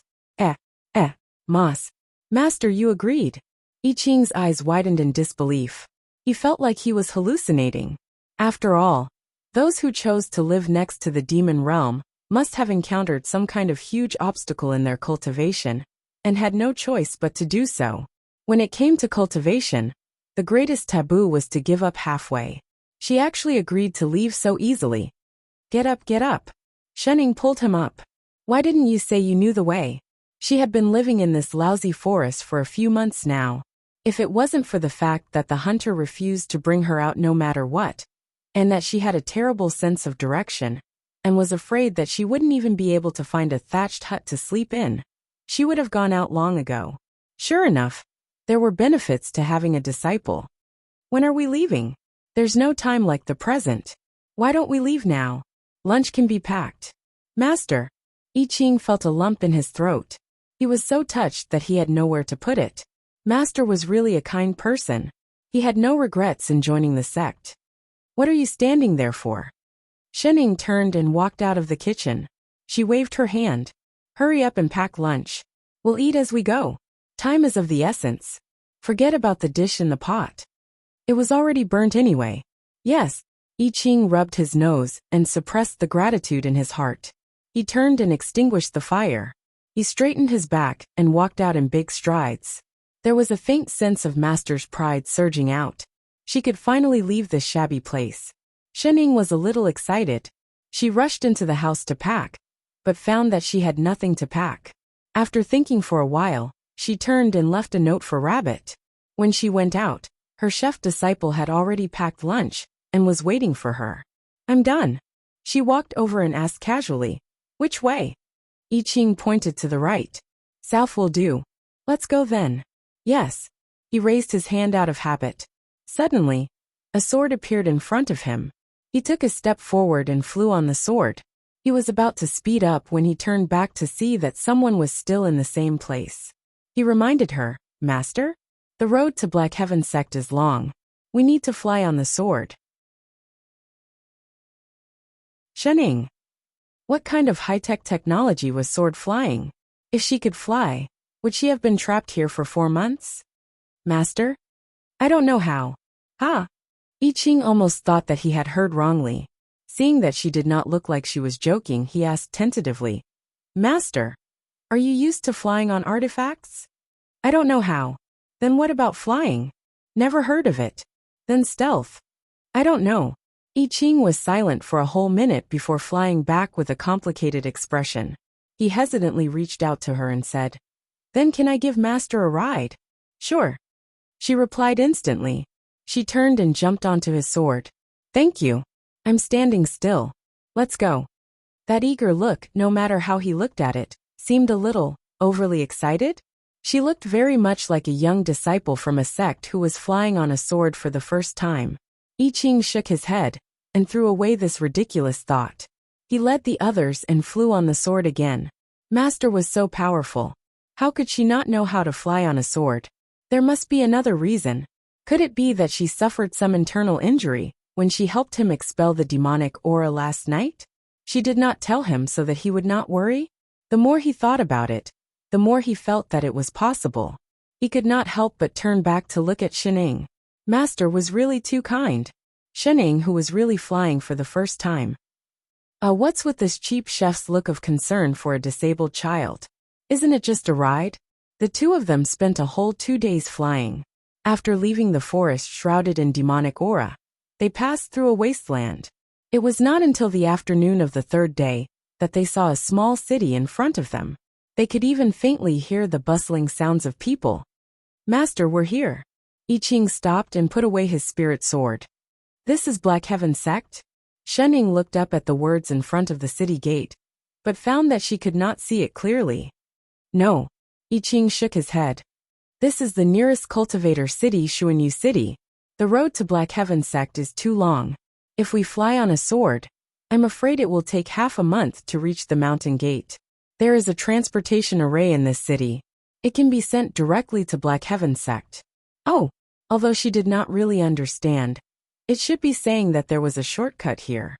I Ching led the others into the city. They passed through the bustling streets and went all the way to the most central place. They only stopped when they came to a small square with the most people. There were many people here. Some were in groups of 3 to 5, and some were walking alone. All of them looked like they were sages. They lined up in a long line, as if waiting for something. I Ching brought Shening to the back of the line. He pointed to the front and said, Master, the transportation array is in front. We can reach Black Heaven sect in a while. Shening nodded. She was a little sleepy, and did not have the energy to look around. The line moved quickly. In a short while they reached the front. Shenning then saw clearly that there was a glowing pattern on the ground in the middle. It looked a little like a magic array in some animation. There were 4 stone pillars around it, and some words that she did not recognize were written on them. Once people walked towards the pattern, they would disappear. So this was a transportation array. Shenning suddenly felt a sense of reality. 50 spirit pearls per person. The cultivator guarding the transportation array stretched out his hand to the 2 of them. I Ching habitually touched the storage bag beside him, but touched nothing. His body stiffened and his face turned pale. What's wrong? Shenning glanced at him. I Ching's face turned green again. He said in a low voice, I forgot that I lost my storage bag when I was fighting with Ruemi Master.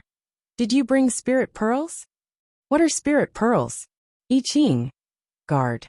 After transmigrating, Shenning encountered the first crisis, no money.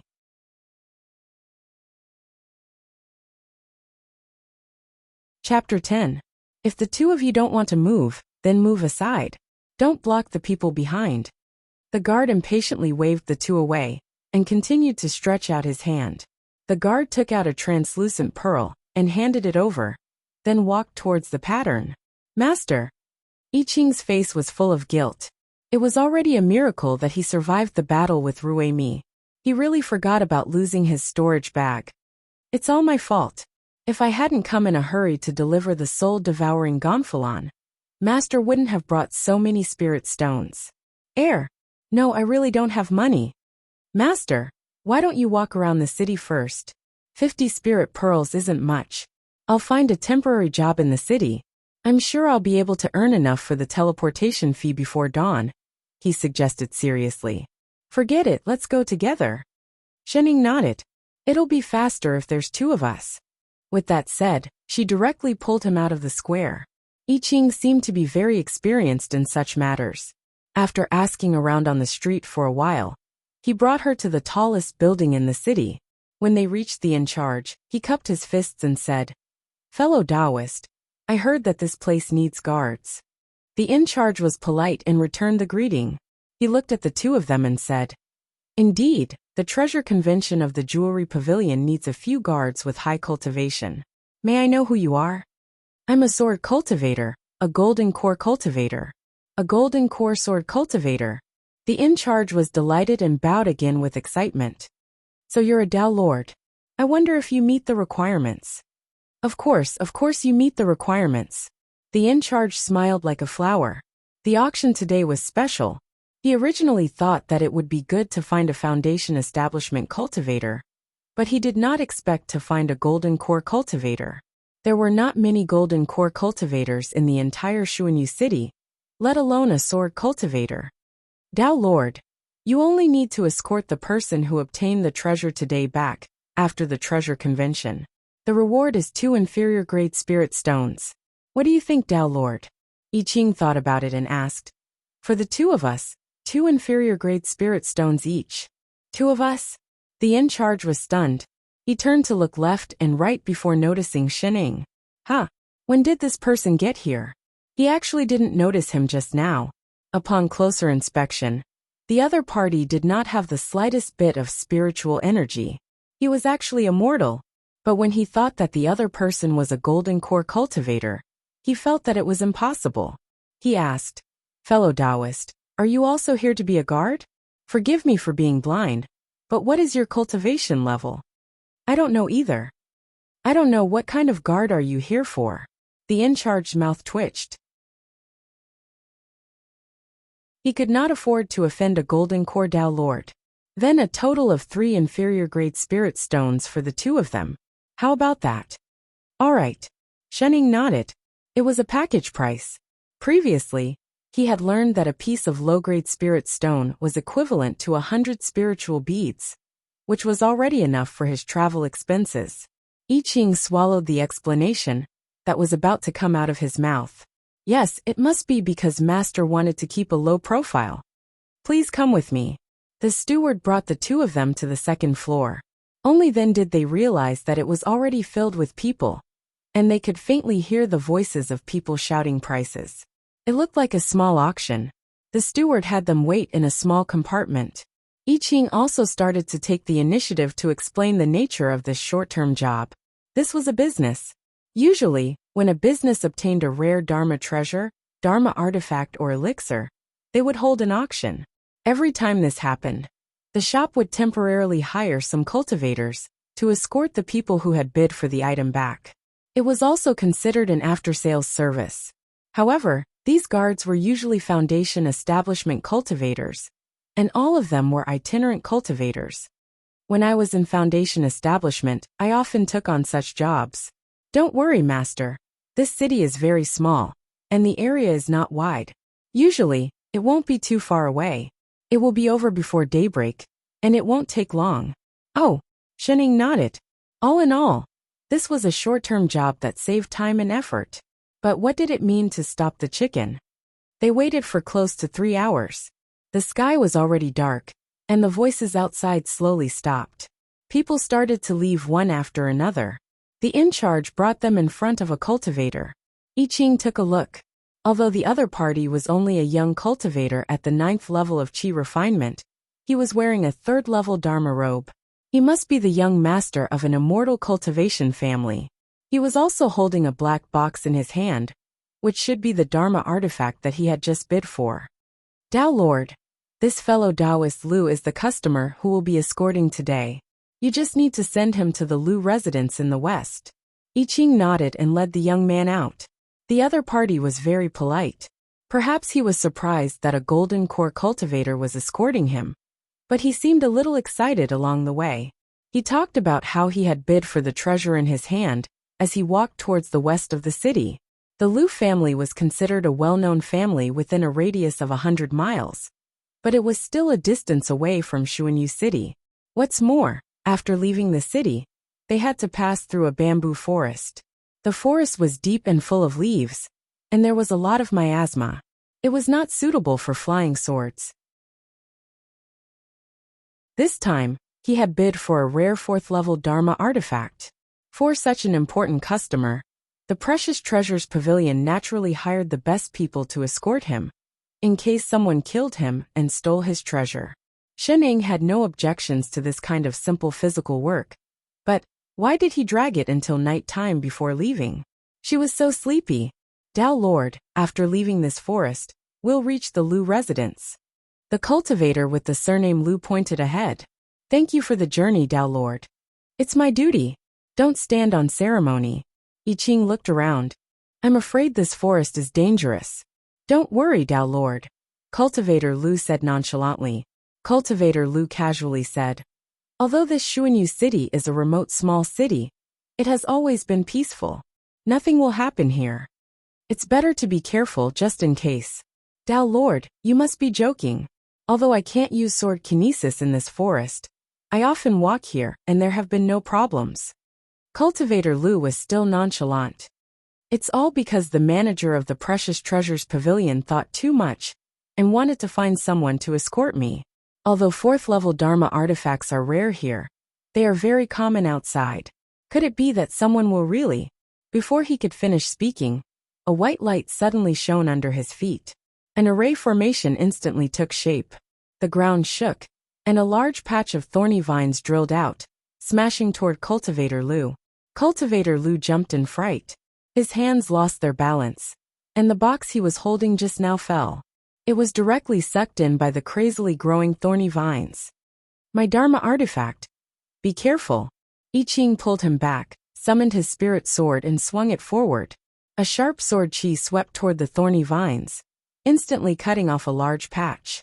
But in the next moment, more thorny vines emerged from the ground, surging toward them. I Ching had no choice but to push him back, away from the danger zone. He instructed, stay behind, don't leave my master's side. Cultivator Lu was stunned. Master? What master? He subconsciously looked back, and after a while, he saw a woman in a gray robe behind him. He jumped in fright. When was this person here? Wasn't it just him and the Tao Lord on the road just now? When did another person appear? Thinking of I Ching's instructions, he immediately stood beside the woman. For a golden core Tao Lord to call her master, she must be able to ensure his safety. Thank you, fellow Taoist. He greeted politely, but saw that the other party was standing straight, with her head lowered, without any reaction at all. Thinking that the other party was a little angry at his negligence earlier, he subconsciously moved closer. It's my negligence, it's been hard on you. Please don't blame me, fellow Taoist. Fellow Taoist, fellow Taoist? Fellow Taoist, you. In the next moment, he heard a light snoring sound. This is sleeping. You can even sleep like this, are you freaking kidding me?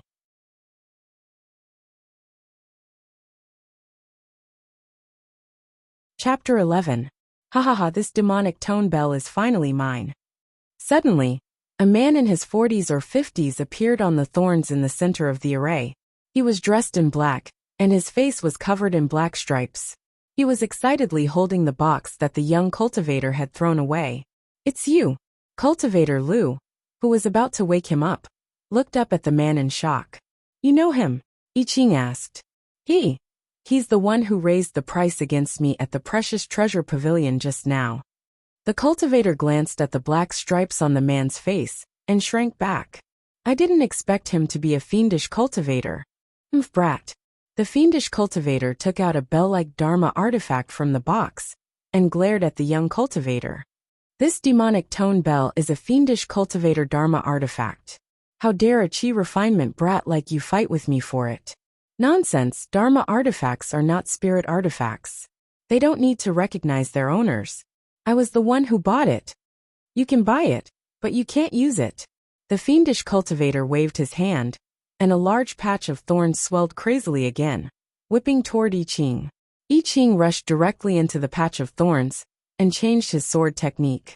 Suddenly, thousands of sword light swam among the green thorns as if they were alive. In less than a moment, the densely packed vines were all cut into small pieces and fell to the ground. You're a golden core cultivator. The fiendish cultivator frowned, his face full of fear. He glared fiercely at Cultivator Lu, who was not far away. Brat, I didn't expect you to hire a golden core cultivator to protect you. What a pity. He quickly conjured a seal with his hand and laughed coldly. You've met me. You're destined to die here. The next moment, the array on the ground turned red. The thorns and vines that had been cut suddenly emitted a large amount of black chi, covering the entire bamboo forest in an instant. A bone-chilling cold invaded the surroundings. It's Yin Chi. I Ching tightened his grip on the sword in his hand and turned back to remind the cultivator. Step back and seal your 5 senses to prevent the Yin Chi from entering your body. Cultivator Lu hurriedly did as he was told. As he set up a simple defensive array, he reminded the woman beside him. Fellow Taoist, hurry and enter the array. The Yin Chi is no small matter. However, the only response he got was a series of snoring. Still sleeping. Speaking of which, how on earth did she walk all the way here? A degree. The surroundings, which were filled with Yin Chi, had already darkened significantly. However, more thistles and thorns had sprouted madly from the center of the fiendish cultivator's formation. With the cover of the black chi, the fiendish cultivator's attacks became even more ferocious. I Ching chopped down a few thorns, only to discover that the other party was heading straight for the 2 people behind him. From the looks of it, this devil cultivator didn't just want to steal the treasure. He really wanted to kill the cultivator surnamed Lu. I Ching frowned. Without holding back, he mobilized all the spirit chi in his body. Changing his stance, the sword chi took shape. In an instant, dozens of swords condensed from spiritual chi appeared around him. They turned into thousands of sword lights and directly broke through the formation, cutting a large area of thorns together with the black chi into pieces.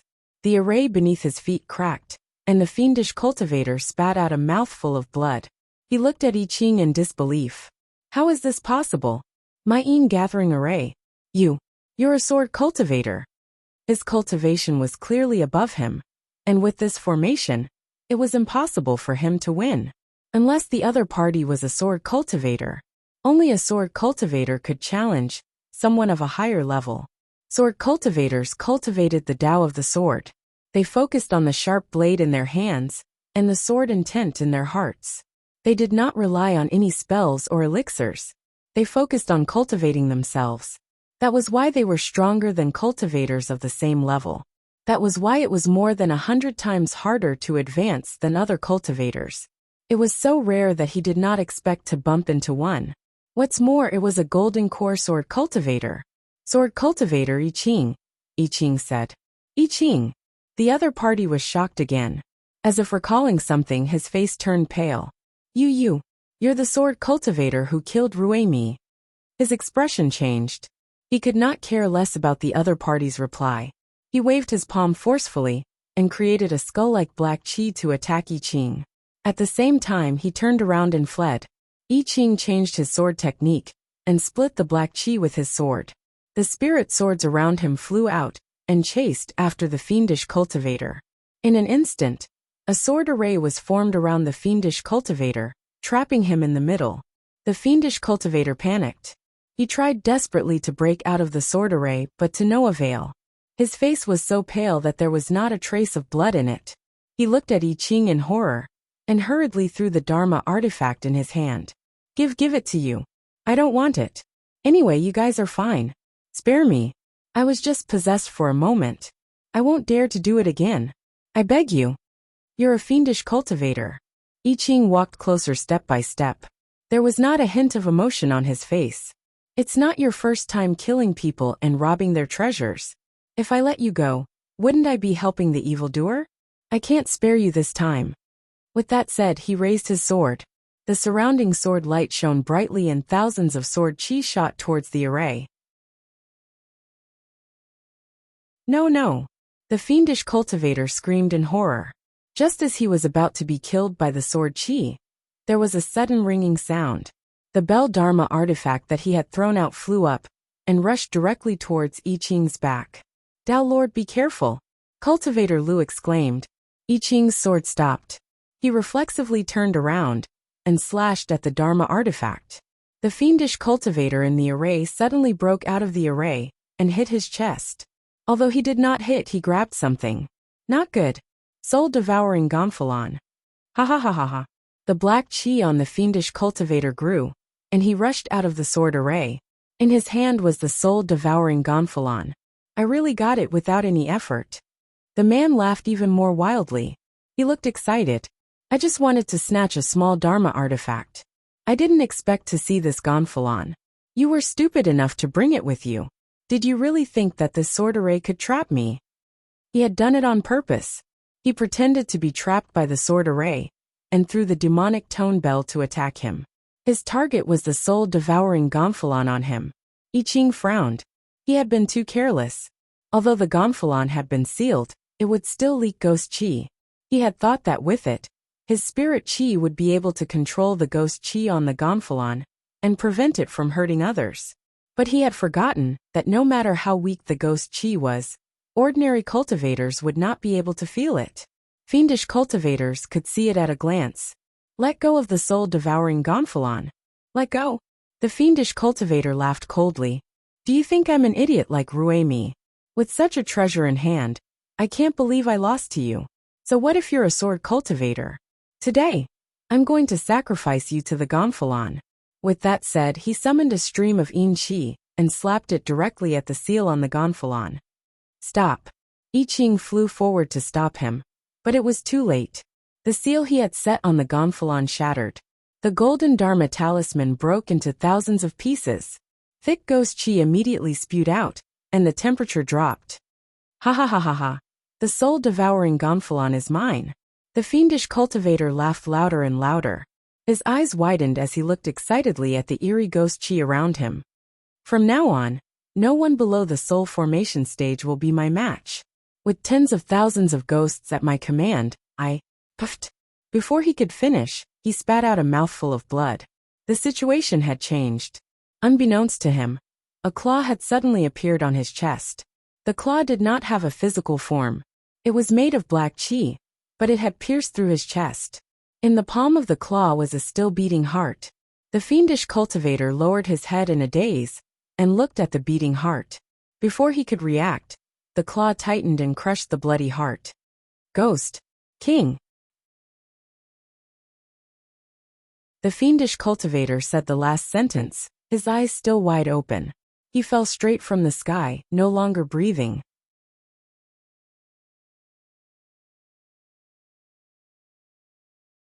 Chapter 12. A blood-colored banner floated high in the air, and a large amount of ghost chi was constantly overflowing from it. Mournful ghost cries could be heard, as if tens of thousands of ghosts were wailing at the same time. Something was breaking out of the banner. The bright moon was originally in the sky, but now it was covered with dark clouds, and chilly winds were blowing everywhere. The ghost chi in the surroundings was so thick that it was hard to see clearly. A huge and ferocious black shadow appeared in front of them. It was hard to see what it looked like, but it was surrounded by ghost chi that was so thick that it was about to materialize. I Ching's heart tightened. He had long seen that the soul-devouring Gonfalon was about to produce a ghost king, so he was in a hurry to send it to the Black Heaven sect. He did not expect it to happen at this time. The yin chi released by the demonic cultivator must have accelerated its growth. The Ghost King could only be controlled by the person who raised the banner. That devil cultivator had died from the backlash. In other words, this was a masterless Ghost King that only knew how to kill. The Ghost King has come into being. Leave this place. I Ching turned around and reminded loudly. Even nascent soul cultivators couldn't destroy the Ghost King, let alone them. But it was already too late. The other party had already solidified into a physical form. In the next instant, a ghostly cry pierced through the air. That voice was shrill and ear-piercing, and it was impossible to tell whether it was male or female. It was clearly only one voice, but it was as if thousands of ghosts were wailing at the same time, directly exploding in his mind. A gust of chilly wind swept through the surrounding area, causing even the ground to tremble. I Ching felt his chi and blood surging. His feet sank, and he spat out a mouthful of blood. Even his golden core seemed to be on the verge of exploding. As for the cultivator surnamed Lu, he was already lying on the ground from the impact of the roar. I Ching desperately mobilized his spirit chi to resist, and just set up a defensive enchantment. Another ghostly cry rang out. He spat out another mouthful of blood and knelt down. The enchantment shattered, and his body felt as if it weighed 1,000 pounds. Under the pressure of the Ghost King, he could no longer move. What should he do? In front of the Ghost King, anyone below the deity transformation stage was completely powerless. The next attack would probably be. The other party had already opened his bloody mouth, and the next wave of screams was about to be heard. I Ching gritted his teeth and gripped his sword tightly. He had no choice but to fight. Suddenly, so noisy, a familiar female voice rang out first, and it was filled with a rage that seemed to have gone berserk. In an instant, the Ghost King's roar was suppressed. The crowd fell silent. This voice, Master. A certain someone, who had been snoring with his head down, had already raised his head to glare at the gigantic ghostly figure in front of him. He was currently speaking in a loud voice, enunciating each word clearly. Shut up. The Ghost King paused for a moment, and then seemed to be angered. Then, it let out an even louder roar, and at the same time, for black claws shot out from the black shadow. They extended infinitely, and were extremely fast. Like lightning, they shot toward the only person standing in the field. I Ching panicked. He wanted to go over, but he could not move. Master little dash. Before he could finish his warning, he saw Shunning gently raise her hand, and the menacing ghost claw instantly stopped in front of her chest. Caught him. The Ghost King roared again. Its entire body moved a little impatiently, as if it wanted to pull its claws out. However, after trying for a long time, the other party's claws did not move at all. Shunning raised her head and looked straight at the huge ghostly figure. Her eyes narrowed slightly, as if something terrifying was being emitted from her body. Murderous aura. What a thick killing intent. I Ching couldn't help but shiver. Why did he suddenly feel that Master looked a little scary? Roar. The Ghost King became even more agitated and roared anxiously again. However, Shun Ying's eyes narrowed even more. There was a faint sound of something collapsing in the air. She said word by word. What are you roaring for? Don't you know that there's someone sleeping? She suddenly raised the hand that was grabbing the claws, and the huge ghostly figure that was as huge as a mountain was instantly lifted more than 100 feet off the ground. Then, she directly fell down, and the ground shook as she smashed into the ground with a bang. Then, she raised it again and smashed it down again and again. For a moment, the entire forest was filled with the sound of an earthquake crashing onto the ground and her angry questions. Don't you know that she's sleeping? Don't you know? Don't you know? I Ching. Cultivator Lu. Cultivator Lu trembled violently. So scary. She could actually use the Ghost King as a hammer. Was such a person really just a cultivator? I Ching was stunned. He suddenly understood what the rabbit monarch had said to him that day when they were repairing the house. Don't ever disturb her sleep. Otherwise, the consequences will be dire. Now he knew. It was really dire. Initially, he thought that there must be some other reason for the rabbit demons to say that his master had annihilated the 9 demon kings alone. On top of that, he did not acknowledge Zhang Xian as his master because of his high cultivation. Thus, he had never asked Zhang Xian what realm he was at. But he didn't expect that his master was actually so powerful. As expected of his master, he had indeed chosen the right master. Tao Lord Yi, your master. Cultivator Lu, who had moved to I Ching's side, was just about to ask when he realized that I Ching was looking at the people in front of him with shining eyes. What's with the excitement, joy, and worship in your eyes? As if you can't control your desire to show off to the world. Just what kind of bodyguards did he find? Shen Ying's one-sided beating went on for a full half an hour. The powerful Ghost King was completely unable to resist. The original sound attack also changed from the initial howl to roar to meow, and finally, there was only moaning, a 0. With every smash, the ghost chi on the Ghost King's body dissipated a little, and its body also became thinner. The originally mountain-like ghost shadow had now shrunk to a third of its original size. The previously deafening ghost cries were now just sounds of air. That Tao. Even Cultivator Lu could not bear to plead for mercy. F***ck. Shening turned her head abruptly, her murderous aura overflowing. No, nothing, please continue. He silently swallowed his words. Yes, he did not see anything. Shening then turned back and continued to smash and smash. Each smash was louder than the one before. For no reason, I Ching suddenly remembered that the night he was schemed against by Rui Mi, Master seemed to have used the same move. The only difference was that one was throwing left and right, while the other was smashing up and down. Could it be that Master only knew this move? No. I Ching immediately shook off this ridiculous thought. Master was so powerful. How could she only know this kind of childish fighting move? Impossible. An hour later, the Ghost King was completely unable to make a sound. Shening finally stopped this one-sided beating, because she had fallen asleep again. Straight face, seeing that the other party was indeed not moving, the Ghost King, which had already shrunk to half its original size, instantly turned into a gust of black chi and burrowed back into the soul-devouring gonfalon. It even moved a little to conceal the broken seal array on the gonfalon, as if desperately trying to hide itself behind the runes. The whole gonfalon was trembling. I Ching. Cultivator Lu. By the time Shining woke up, it was already the morning of the next day. She stretched lazily out of habit. When she opened her eyes, she saw 2 pairs of eyes staring straight at her. The only difference was that one pair was passionate, the other scared. A good morning. She was startled and greeted him out of reflex. Good morning, Master. After a while, I Ching replied. He glanced at her hesitantly. You're awake? Yes. Shining nodded and rubbed her shoulders. She casually asked. Oh yes, how exactly did I fall asleep last night? When I woke up, my back ached as if I had fought.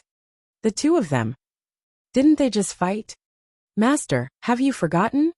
I Ching asked tentatively. Why are you looking at me like that? What's wrong? Shining frowned. Why did they look like they were constipated? Did something happen last night? The 2 of them exchanged glances and answered resolutely in unison. No. Oh. Shining did not mind.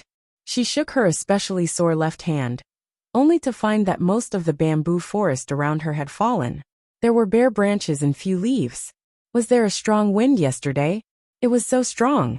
She took 2 steps forward and saw a huge pit in front of her, as if it had been smashed by something. The scenery here is really interesting. Oh yes, how far is your house? She turned back to look at the cultivator surnamed Lu. Cultivator Lu shivered and instinctively hid behind I Ching. No, not far. The bamboo forest is just ahead. We'll be there in less than a quarter of an hour. All right. She turned to I Ching. Chef. Disciple. What's your name again? Master, I'm I Ching. Oh, I Ching. Let's hurry and send him back. Yes. Master. I Ching immediately followed. He picked up a bell from the ground and handed it to Cultivator Lu. That, Ching, after sending him back, we should have enough for our travel expenses, right? Yes, Master. Do you think that whatever sect is hospitable? Master is from the Black Heaven sect. They are a big immortal cultivation sect with many disciples. As for whether they are hospitable, I don't know. Then do you think they will keep us for a meal? I'm so hungry.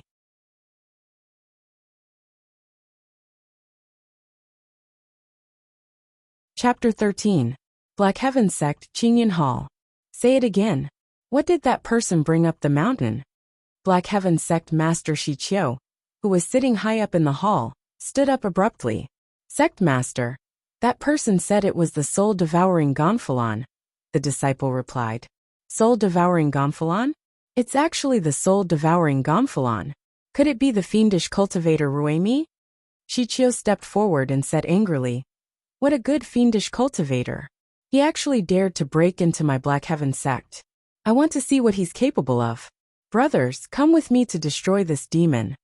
With that said, he prepared to lead a group of elders down the mountain. Senior brother, wait. Shi Chun, the hall master of the disciplinary hall, hurriedly stopped him. In my opinion, the person who came may not be that demon. What do you mean? Shi Qiu was stunned. Senior brother, have you heard about the sudden appearance of fiendish cultivator Ruemi's myriad fiend's nest? Of course I have. Shi Qiu nodded. But what does this have to do with him coming here? A few days ago, I specially went to the devil's nest to check it out. Shi Chen explained. I found that the harmful things inside had been completely destroyed. Although there was no trace of the devil, his lackeys who used living people to practice had all been killed. And they were all killed with a single sword strike. There was still sword chi left in the devil's den. Someone must have broken into it. You mean? Shi Qiu was shocked. It was a sword cultivator. Sword cultivators were hard to find in the world. Anyone who could break into the myriad fiend's nest was at least a golden core sword cultivator. That's right. Shi Chen nodded. I think the person at the foot of the mountain dared to come to Black Heaven sect so openly and had the soul-devouring Gonfalon. Perhaps it was the person who broke into the myriad fiend's nest. Shi Qiu's eyes lit up and his anger dissipated.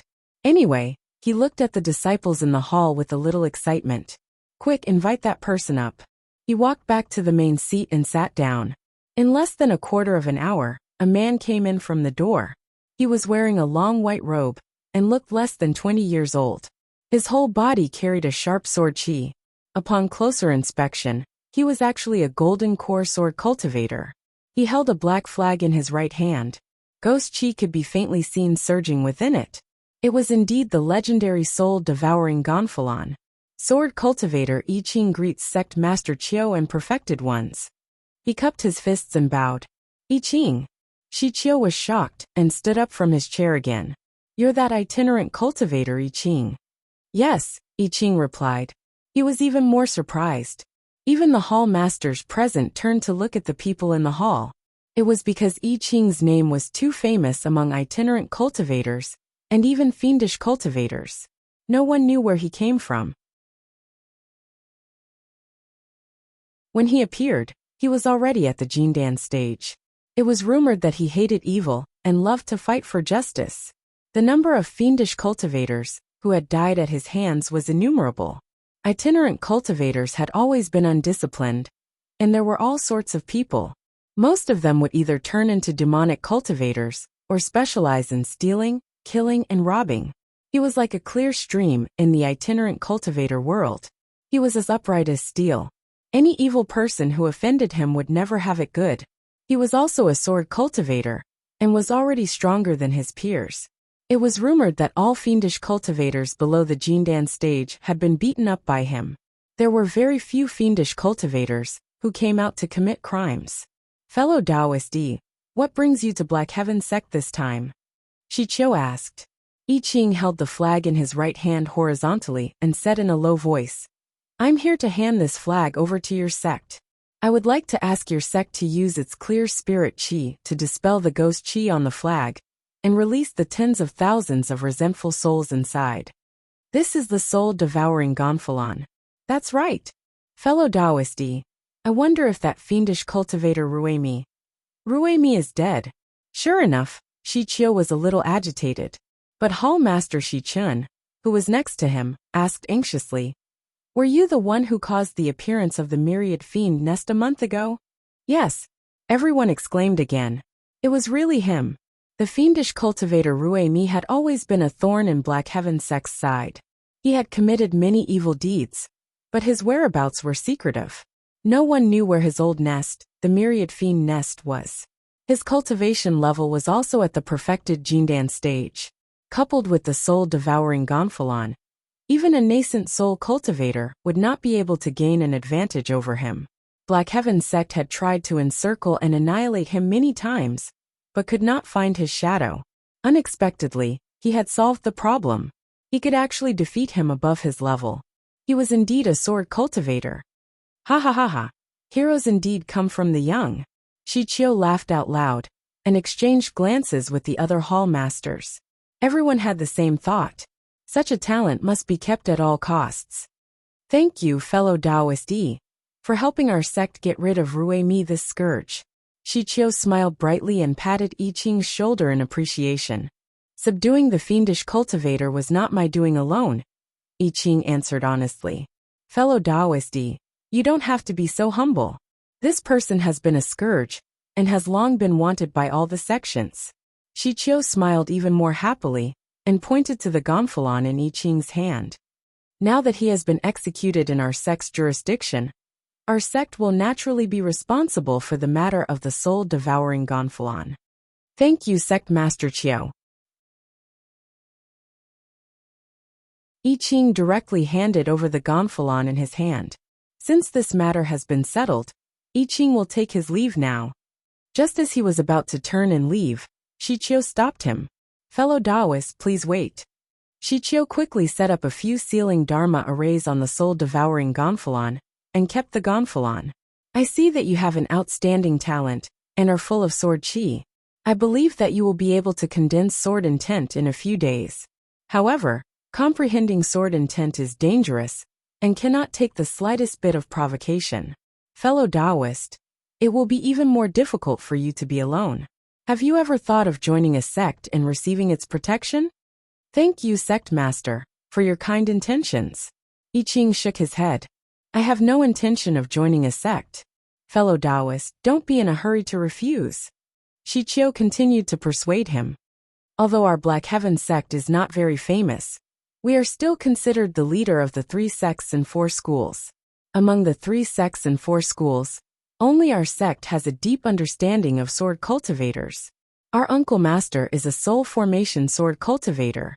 All these years, he has always wanted to take in a direct disciple. With your qualifications, if you stay in our sect, I believe you will definitely catch his eye. It was such a great honor to become a disciple of a soul formation sword cultivator, that no cultivator would refuse. However, I Ching's brows furrowed. Sorry, I already have a master. What? Aren't you an itinerant cultivator? Shi Qiu was shocked and blurted out. Who is your master? Me. Just as he finished speaking, a claw suddenly appeared in front of him. The next moment, a magnified face appeared in front of him. I say, big brother, it's not good for you to poach me in front of me, is it? Shi Qiu was shocked and took a step back. Who are you? Where did you come from? I've always been here. Please, she had clearly come in with her chef disciple. I Ching, on the other hand, took half a step back out of habit. With some pride, he straightened his back and introduced himself seriously. My master, Shening.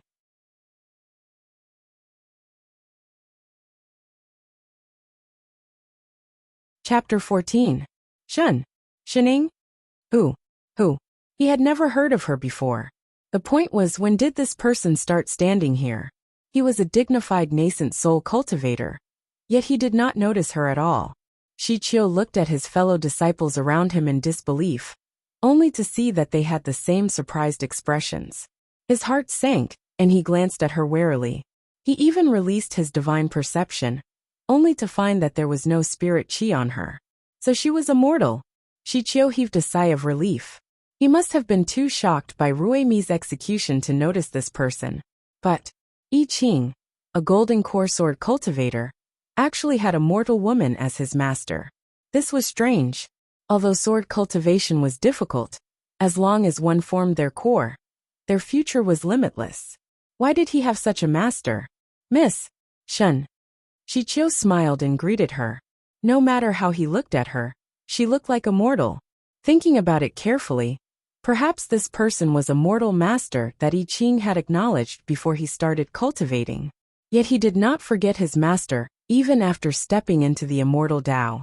This showed his character. Shichio wanted to accept this person into the sect even more. Since fellow Taoist Yi already has a master, of course we will not force you to choose another one. He smiled and continued to persuade. However, our sect has always had the position of guest elder. Fellow Taoist is already a golden core Tao lord. Why not be a guest elder in our sect? I Ching frowned hesitantly. Shichio immediately said, although guest elder is nominally a member of our sect, we have never restricted guest elders. Fellow Taoists can still travel as usual, but in the future, we will take care of you more outside, so that when you encounter such matters that require the soul-devouring Gonfalon, there will be no need to be so troublesome. Just let the disciples bring it back to the sect. Indeed, it was more convenient to have a sect. Not to mention anything else, just the matter of Ruemi this time. If he had a sect behind him, perhaps he would not have to wait for the soul-devouring Gonfalon to produce a ghost king. Moreover, our sect has always given preferential treatment to guest elders. Shichio continued to persuade. Not only are you free to choose from the cultivation techniques in the Dharma repository, there is also a separate cave abode. There will also be a corresponding monthly supply of spirit stones and elixirs. If fellow Taoist has any other requests, please feel free to mention them. Are meals provided? I Ching was about to reject when Shening suddenly spoke. What? Shichio was stunned and couldn't react for a moment. What kind of request was this? On the other hand, I Ching, who had been unmoved just a moment ago, suddenly seemed to recall something, and a regretful expression appeared on his face. He had actually forgotten that his master had not eaten breakfast. As a disciple, he was too incompetent. Sect Master Shi, do the disciples of the sect have a daily supply of spirit rice and spirit fruits? He asked in all seriousness. There is. Is this a very important condition? Wasn't that something that only outer sect disciples who hadn't achieved grain liberation needed? If you like it, you can get it from the External Affairs Hall. Alright, I'm in. He agreed just like that. Didn't he need to think about it? Sigma, Sect Master, please arrange a place with a kitchen for me. I Ching cupped his hands and said. Alright. Shichio blankly beckoned for a disciple to lead the way. I Ching had already led his men out of the hall in a hurry. From afar, they could still hear their conversation. So hungry. Fellow Taoist, please lead the way. Hurry up, my master is hungry. How much longer will it take? Don't worry, master. We'll be there soon. I'll make some soup today. I've been starving for too long. I need to warm my stomach. Yes, master, no problem, master. Shichio. Shichin. All the hall masters. What kind of master and disciple was this? Inside the pure palace, there were arrays all over. In the middle of the golden array, a black flag was fluttering in the wind. Large amounts of ghost chi were surging on it. In the middle of the array was a tattered array, but there was not a trace of ghost chi leaking out. The 4 nascent soul elders were sitting around, looking up at the flag with shock on their faces. What's going on? Why are our spells completely useless? Shichun frowned and looked at the ghost flag in the middle. If we don't release the evil spirits inside, We can't purify the ghost chi inside. But the seal on it has clearly been undone. Why is there still no trace of ghost chi leaking out? This flag was made by Ruemi. Fiendish cultivators have always been cunning. There must be a mystery in this flag that we haven't seen through. Shichio answered with a serious expression. What should we do? If this continues, the ghost chi inside the flag will only get thicker and thicker. Shichio clenched his fists by his side and looked at Shichun.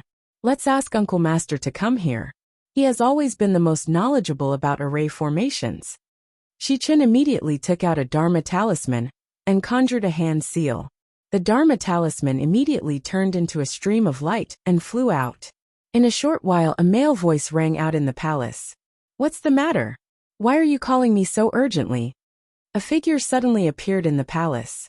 He looked extremely young, dressed in a blue and white robe, and holding a jade flute in his hand.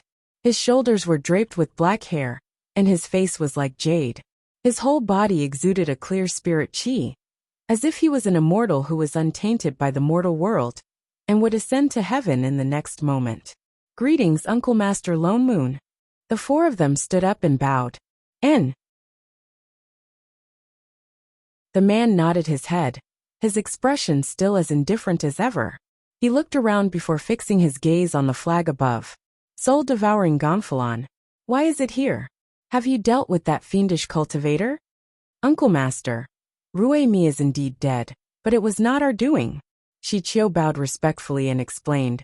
He was killed by an itinerant cultivator, and this Gonfalon was sent by him to purify the ghost chi. Lone Moon responded indifferently. He conjured a hand seal and struck the soul-devouring Gonfalon. But the flag still did not react. It did not even shake. Lone Moon was stunned. This soul-devouring Gonfalon could actually withstand the spells of a soul formation cultivator. Uncle Master, the four of us have already tried just now. No matter what spell we used, this ghost flag did not react. I wonder why. Shichio explained. Maybe it's because of the sealing array formation on the flag. Lone Moon frowned and looked up at the Gonfalon carefully. After a while he said, I wonder who set up this array. It looks incomplete, but it has such power. Shichio suddenly thought of something and immediately said, this array could have been set up by that sword cultivator. Sword cultivator? Lone Moon turned around. It's a Dao Golden Core Dao Lord. He's quite famous among the itinerant cultivators. Shichio smiled and said, he has already joined our sect as a guest elder. His name is I Ching. What? Lone Moon was shocked. He could not even maintain his cold expression. What did you say his name was? Shichio was stunned. He did not understand why Uncle Master was so shocked. But he repeated, sword cultivator I Ching. I Ching, it's really I Ching. Where is he now? Lone Moon became even more agitated. He grabbed the man and asked anxiously. Shichio pointed in a direction. Inyuan Peaks. Before he could finish speaking, the person in front of him disappeared like the wind. The remaining four people looked at each other. After a while, they remembered the matter at hand. Uncle Master, the soul-devouring Gonfalon. What should we do?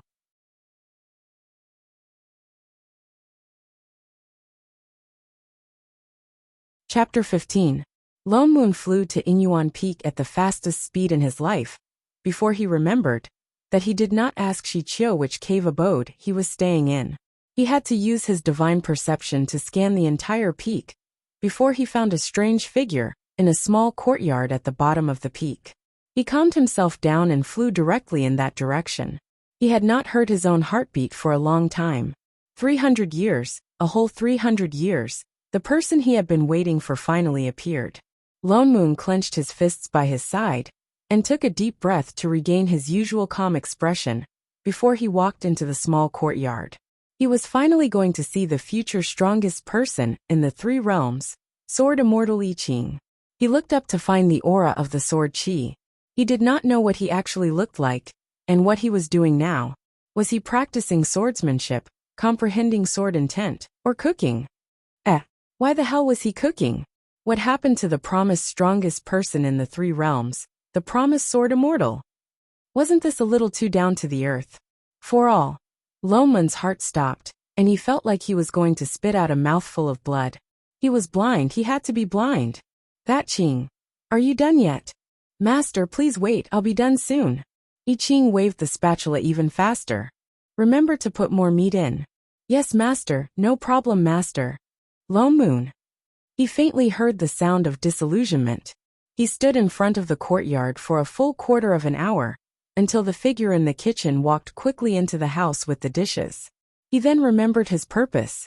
Thinking about the time now, I Ching was still a golden core cultivator, and not the future famous immortal of the three realms. It was normal. He tucked his chin and walked in. May I know which supremacy you are? Before he entered, the other party had already noticed him and turned to look at him. Lone Moon's heart settled, and a trace of admiration flashed in his eyes. He was indeed the future sword immortal. He was only a golden core cultivator, but he could tell his cultivation at a glance. It seemed that he was very sensitive to spirit qi. Instantly, he felt that the disillusionment had been restored a little. Lone Moon, he replied in a low voice. His hands were behind his back, and he looked as cold as ever. So it's supremacy, Lone Moon. A look of surprise flashed across I Ching's eyes. He immediately stood up and cupped his fists in greeting. In the entire immortal cultivation world, there was no one who did not know the name Lone Moon. He was a genius in immortal cultivation. Rumor had it that he reached the soul formation level in just 300 years, and was one of the 3 soul formation supremacies of the Xiantian sect. Although his cultivation level was not as high as the other soul formation cultivators, he was the only sword cultivator among the soul formation cultivators. If they really fought, no one would be a match for him. As a fellow sword cultivator, I Ching had naturally paid attention to this person. Lone Moon seemed to be used to everyone's shocked expressions. He said calmly, "You're the golden core sword cultivator they were talking about?" "I am indeed a sword cultivator." Although he did not know why the other party had come, I Ching still nodded frankly. He glanced at him. "You were born with a sword physique. You are indeed the most suitable to cultivate the sword." I Ching paused and frowned. This was the first time someone could tell that he was born with a sword constitution. "You don't have to worry too much." As if he could tell what he was worried about, Lone Moon said in a low voice. "Born with a sword constitution is rare, but I don't care about it." Born with a sword constitution, excellent qualifications for sword cultivation. It was indeed easy for people to be jealous and take over. Looking at his expression, he guessed that this had happened to him many times before. "May I know why supremacy has come this time?" Lone Moon took a step forward and said, "Since you have already entered my Xiantian sect, of course I will not tell anyone about your sword constitution. It's not easy to cultivate as a sword cultivator. From today onwards, you shall become my personal disciple." "There's no need for that. You don't have to thank me. What did you say?" Lone Moon paused and swallowed the words he was about to say. Did he hear wrongly? A soul formation cultivator wanted to take him as a disciple. He actually rejected. His signature cold expression froze for a moment, and he blurted out, "Why?" Because. Before I Ching could answer, the sound of food being swallowed came from the side. A female voice suddenly interrupted, "His master is me." Another person snatching the chef's job. What? Only then did he see a woman sitting at the wooden table in the house. Her clothes were dusty and her hair was disheveled. She was holding a pair of chopsticks, the corners of her mouth moving up and down as she ate. More than half of the various dishes on the table were swept away. Suddenly, he thought of a word that he had not heard for a long time, foodie. Who was this person? He began to quickly search for names in his memory, but found that none of them matched. When he first came in, he was so shocked by the way I Ching was cooking that he did not hear their conversation clearly. He did not expect that this woman with no spirit qi at all was actually his master. So a sword immortal had a master? The plot did not mention that. "You are my master, Shening." I Ching answered with a respectful expression. He did not forget to refill her bowl of rice. The corner of Lone Moon's mouth twitched. He really did not expect that I Ching already had a master. And from the looks of it, their relationship was very deep. He looked up and down at this girl who was still crazily eating. For a moment, He could not figure out how deep the other party's depth was. He could only ask tentatively, "This sister, miss, I am very curious. May I know what your cultivation level is?" "I don't know." Speaking of which, what exactly was cultivation? He did not know. It seemed like she really had not cultivated before. "Then are you good at spells and swordsmanship?" "No," Shenning answered honestly. "How about refining weapons?" "I don't know." "Then elixirs?" "Never heard of it." "Imperial beasts?" "No." "Then how dare you take me in as a disciple?" Fu *K. Lomun's eyes turned and he got the same answer as Shi Qiao. This girl must be I Ching's master before he cultivated. So she was really immortal. Lomun was instantly relieved. "You are a person who values relationships and righteousness." He nodded approvingly at I Ching. "In that case, I will allow you to continue to take care of her after you become my disciple." He could still understand the thoughts of a teacher for a day. "Supremacy, you misunderstand. I have no intention of joining another sect." I Ching still refused. "You." Lomun was suddenly a little angry. He was a soul formation cultivator after all. He had already taken the initiative to take him in as a disciple. But Shenning actually rejected him again and again.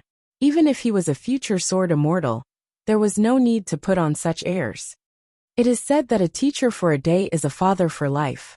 But we immortal cultivators are naturally different from mortals. For the sake of your immortal path, there is no need to adhere to this kind of etiquette. "Supremacy, please go back." I Ching frowned and faintly felt some anger. "Although I Ching, am only a golden core cultivator, I will never betray my sect." With that said, he turned to Shenning and said solemnly, "Master, rest assured, I will only be your disciple in this lifetime." But the other party only responded vaguely, "Oh, oh, oh. Eat rice, eat rice, eat rice. You stubborn brain, why can't you talk it through?" Lone Moon was so angry that he paced back and forth. He really wanted to turn around and go back, whether he wanted to be a disciple or not. But for the sake of his own future, he had no choice but to hitch a ride on this boat. Taking a deep breath, he continued to persuade. "I say, brother, I am doing this for your own good. I am a soul formation supremacy after all. If you become my disciple, you will directly become a rich second generation. What can you not have? Aren't you about to cultivate sword intent? I can help you." "No need. What my master knows is already enough for me to learn my whole life." I Ching was completely unmoved, looking proud that he had a master. "There is no need to choose a sect again." "You." Seeing that he was so stubborn, Lone Moon could only use the method of provocation. "If your master treats you well, she will also be willing for you to become my disciple. After all, she is only a mortal. What the hell does she know about immortal cultivation? In the future, if you... Supremacy, be careful with your words." I Ching slammed the table fiercely, as if he was really angry. "My master knows a lot, not just anyone can comment on her. You can criticize me, but you can't criticize my master." Lo Moon was speechless. Seeing that he looked like he would turn against him if he said another word, he hurriedly changed his words. It was a slip of the tongue. He turned to look at Shenning, who was still calmly eating rice, and rolled his eyes. He could only use a roundabout way to save the situation. "That girl, I Ching, is indeed a rare talent. If he becomes my disciple, it will not be a dream for him to soar in the future. Now that he is not willing because of old times, why don't you help me persuade him?" Shen Ying's hand that was eating rice finally stopped. She blinked and looked up to glance at him. "Speaking of which, you people in the immortal circle have a trend of poaching people. Do you still let others hand you a shovel?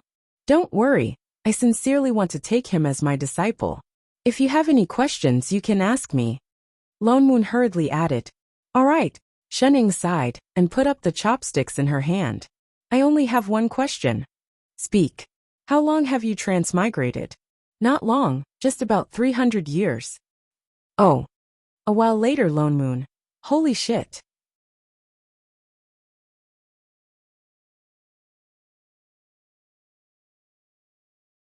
Chapter 16. "Master, Supremacy, Lone Moon is here again," I Ching said hesitantly as he cleared the dishes. "Oh." The person who was lying on the table, and didn't want to move after eating his fill, answered lazily. This is already the 5th day. I Ching continued. He stands at the door every day but doesn't come in. I don't know why. Even if he wanted to stand, he still pulled the leaves on the fence. The one at the door was almost stripped bare by him. Maybe it's a little hard to accept being exposed right in front of you. Shenning flipped over nonchalantly and continued to lie on her stomach. It'll be fine once you get used to it. Expose? He was stunned for a moment. He suddenly remembered that 5 days ago, his master had indeed asked him a question, and he had run out as if his buttocks were on fire. From that day onwards, he began to put on a constipated face, standing at the door every day and looking around. Alright, what does master mean by transmigration? Could it be some kind of profound Taoist technique? It's a little troublesome to explain. Shenning frowned. A moment later she said, You can take it as he used to be from the same village as me. I Ching was shocked. So master and him have such a deep fate. No wonder Supremacy Lone Moon came here every day, but did not enter. As it turned out, it was because he was too close to his hometown and wanted to reminisce with his Shifu. Wait a minute. If Lone Moon and master were from the same hometown, Lone Moon would definitely have heard of such a powerful person like master. Previously, when he wanted to take him in as a disciple, he might not have recognized him at first. Now that he had pointed it out, could it be that his current behavior? Was he thinking of the past and worshipping him, and wanted to become his master's disciple? Oh! I Ching's heart tightened, and he felt a gust of melancholy stuck in his chest. Suddenly, he felt that the figure at the door was somewhat unpleasant to the eye. He had just become an apprentice, and someone was already jealous. As he thought about it, he swiftly finished washing the dishes, summoned his spirit sword, and knelt down heavily in front of the table. What are you doing? Shenning was shocked. I Ching looked up expectantly. Master, please guide me in my cultivation. Shenning froze, and a drop of cold sweat trickled down her face. It's coming, chef is going to start learning. Cultivation? What exactly is cultivation? What to do? All those years of acting tough, it was time to pay it back. Sigma, degree winky face. That there's no need to rush, right? I'm not in a hurry, he said with a resolute expression. Thank you for your concern in the past few days, master. Now that your disciple's injuries have completely healed, and your spirit chi has recovered, I can start cultivating. You really can? Don't, I can be more considerate. Yes. He nodded heavily. Seeing Shen Ying's troubled expression, he suddenly thought of something. Is master unwell? No. Is being sleepy after eating too much counted as being sick? He heaved a sigh of relief. Master, please guide me. Master, are you worried about my current level of swordsmanship? Seeing that she did not reply for a long time, I Ching guessed. It was I Ching's negligence. Why don't we change the venue, and I'll demonstrate to master. Why don't you guide me from the side? Oh. Could she say no? I Ching stood up immediately and conjured a seal excitedly. Out of habit, he brought Shenning up on his sword. He flew out of the mountain. Black Heaven sect was located in the Black Sea. The entire sect floated on the surface of the sea. There were tens of thousands of islands of different sizes below it. I Ching landed directly on the largest island. Compared to the other islands, the terrain here was flat. There were only large pieces of rocks in a 5-kilometer radius. It was indeed a good place to practice swordsmanship. It seemed that I Ching had been studying the terrain these few days. He was indeed a diligent chef disciple. Only, why are you following me?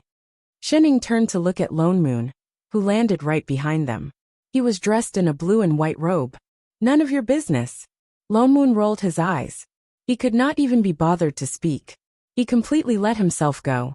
Aren't you going to teach students? The entire Black Heaven sect is my territory. Do you have to charge me for watching from the side? Shen Ying's mouth twitched. Did this guy eat dynamite? His style was completely different from before. Lone Moon was really angry.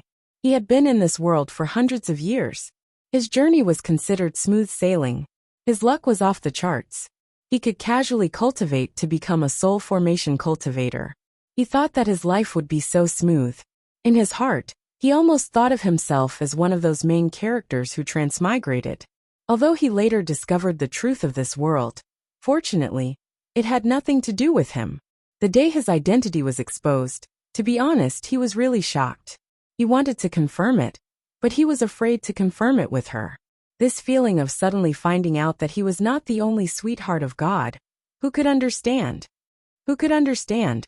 He thought about it for a whole 5 days and reluctantly accepted this fact. Only then did he slowly come to his senses. It was obvious that this person called Shining was the same as him. She also knew the plot. Moreover, she had made the same plan as him. In other words, he had been King cut off. For all. Ngungua, the more he thought about it, the angrier he got. He took a few deep breaths to suppress the resentment in his heart. He said, "Hey, I have something to talk to you about. Come with me first. Let's talk." Shining was stunned. Before she could reply, I Ching took a step forward. Intentionally or unintentionally, he stood between the two of them. "Master is about to teach me cultivation. I'm afraid it would be inconvenient for me to be here. If supremacy has something to do, why don't you come another day?" Humph. Don't think that he did not know that he wanted to be apprenticed to Lone Moon. He was stunned. Was it an illusion? Why did he feel that the future sword immortal wanted to kill him? It was all Shenying's fault. She must have said something that caused the sword immortal to misunderstand him. This scheming *tch. I'll only be here for a while. Master is not free. You can practice later. You cannot be careless when it comes to cultivation. I have serious matters to attend to. Supremacy, please forgive me. Lone Moon. Scheming Shun. I Ching. I'm Master's disciple. Shunning. You guys can go back for dinner after a few more sentences. Alright, you guys teach. I won't say anything, alright? Lone Moon could only take a step back. He glared at Shining. Don't you want to teach? You teach. He wanted to see what she could teach. Don't think that he could not tell that she was immortal. It would be strange if she knew immortal sword techniques. In order to make the sword immortal acknowledge her as his master, she must have said something. Now was the perfect opportunity to expose her. When I Ching saw her true colors, it would not be too late for him to accept her as his disciple. I Ching then turned around and picked up his spirit sword. Master, the sword technique that I'm cultivating now is called the Heaven Shaking Manual. It's a set of sword techniques that I created myself. Please teach me, Master. With that said, he took 2 steps forward and began to demonstrate his sword techniques. Every move was extremely sharp. Large swathes of sword light enveloped the entire island in an instant, causing large amounts of sand and stones to fly in the air. His figure disappeared directly in the sword light, as if he had already melted into the sword technique. The more Lone Moon watched, the more surprised he became. This was the sword technique that made the sword immortal famous. It was just a simple move, and it already had such power. If spirit chi was added, it would probably be more than 10 times more powerful. And there was already a shadow of sword intent in every move. It was no wonder that he could defeat Ruemi.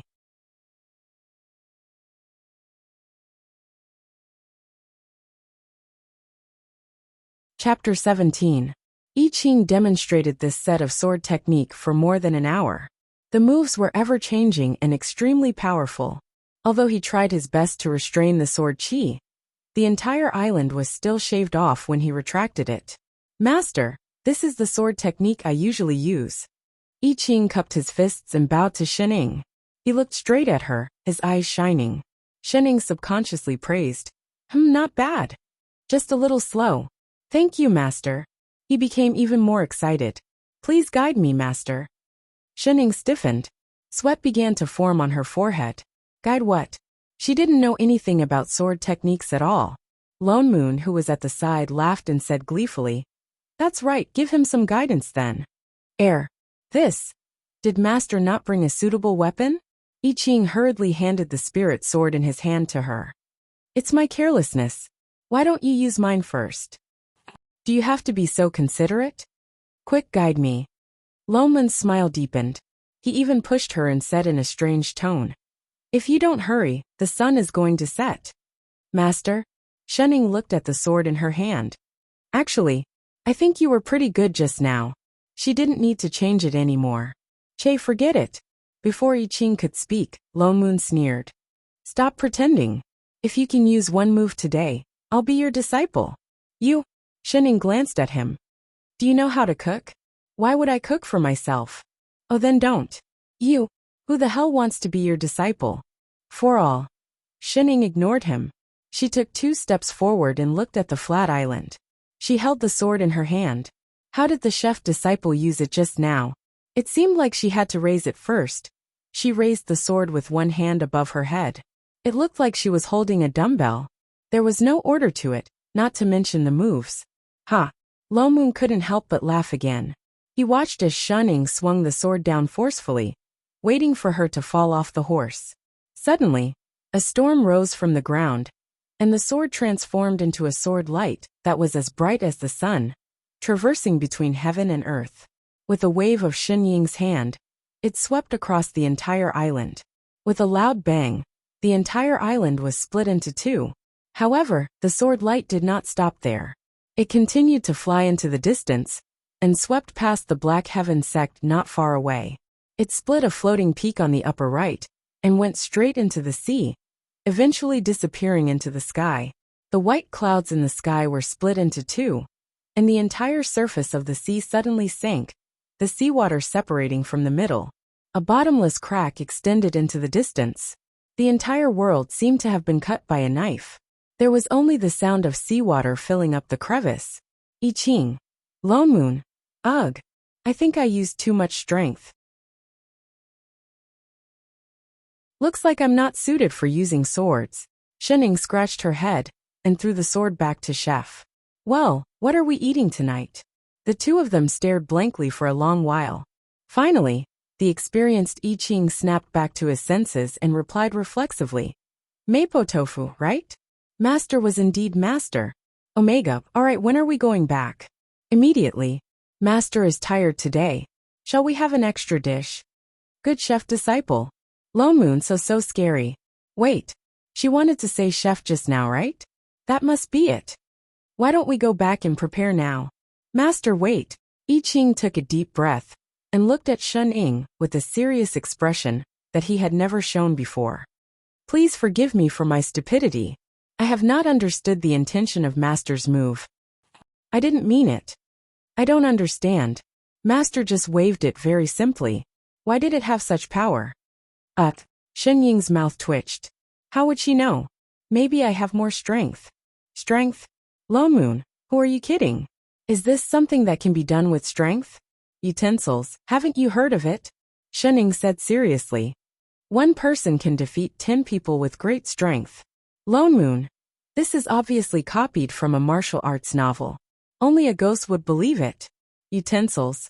What Master means is that as long as one's ability is up to par, the moves and sword techniques are actually not important. Lone Moon, you really believe it?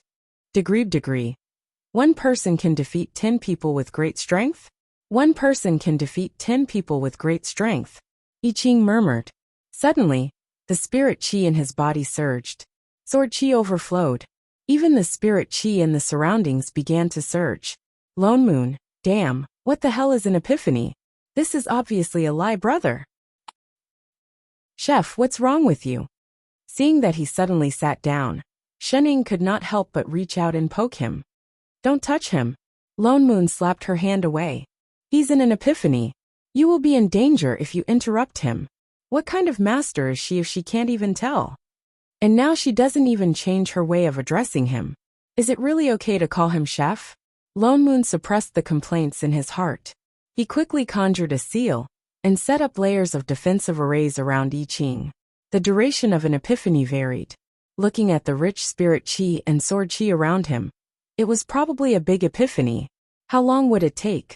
The worst thing to be interrupted during an epiphany was this. This array was necessary. It seemed that to be on the safe side, he had to go back and ask the sect master to send some people to guard him. He turned back to look at Shen Ying, who was still in a daze.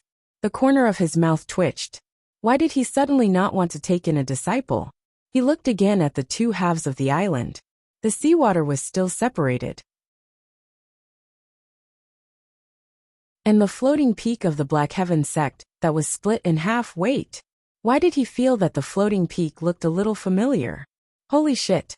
My Lingyun Peak. 5 days later. Speaking of which, impromptu. You dare to call me impromptu, chef? Before Shining could finish, the figure cooking in the kitchen turned his head sharply. Believe it or not, I will really beat you up. Shining paused. She had to change her words. Hey, my disciple hasn't woken up yet? It's been 5 days. How can an epiphany be so simple? Lone Moon glared at the person who was paralyzed on the stone table.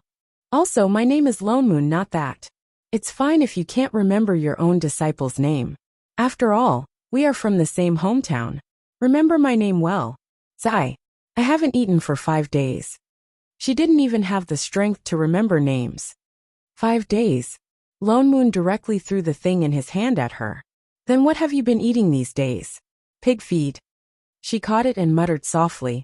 It's not even as good as pig feed. Looking closely, she realized that it was a spatula. She hurriedly threw it back.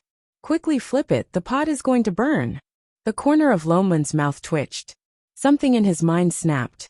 He raised his hand and threw the spatula on the ground. What did you just say? Say it again if you have the guts. He tore off the apron on his body and angrily walked towards her. I'm a dignified soul formation supremacy, and I've never cooked for anyone in my previous and current lives. Do you think I want to cook for you? Whoever wants to do it can do it. I'm not doing it. I didn't ask you to come. Wasn't he the one who took the initiative to run over and ask her what she needed? What's more, weren't you the one who asked me to swing that sword that day? If she didn't swing that sword, her disciple wouldn't have had an epiphany. If he didn't have an epiphany, someone would have cooked for him. If someone cooked for him, naturally she wouldn't have to eat his pig feed. If not for the fact that his Lingyun Peak had been split open by her, did she think he would have been willing to come here? It was definitely not because he wanted to chat with his only fellow countryman. He took a deep breath. Forget it. He wouldn't argue with a woman. He turned back to look at Shining, who was still lazily looking like a weakling. That question popped up again. Hey, Shining, be serious. Where did you get that terrifying ability from? That sword was simply like it could split the sky and split the earth. Didn't I tell you before? She replied lazily. I don't know either. You really don't know? The day I transmigrated, it was like this. Lone Moon frowned. To be able to split open the sea with a sword, as far as he knew, there was no spell that could do that. Even the most powerful perfected soul formation cultivator in this world couldn't do that. She looked like an ordinary person. There was no spirit chi in her body. She didn't even have the basic sense of spirit chi that a cultivator should have. How could she have such power? What was even more ridiculous was that she actually didn't know the reason herself. He thought for a long time, but still couldn't figure out the reason. He could only give up. He turned around and threw the mess of food in front of Shining. Hurry up and eat. After eating, we still have to go to the island to see how your disciple's epiphany is going. Sigh, why did he feel that he had found 2 big problems for himself? Shining poked at the mess and didn't pick it up for a long time.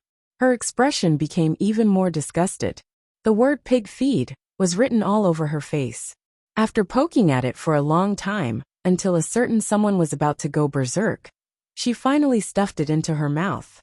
It really tasted terrible, but it was better than making it herself.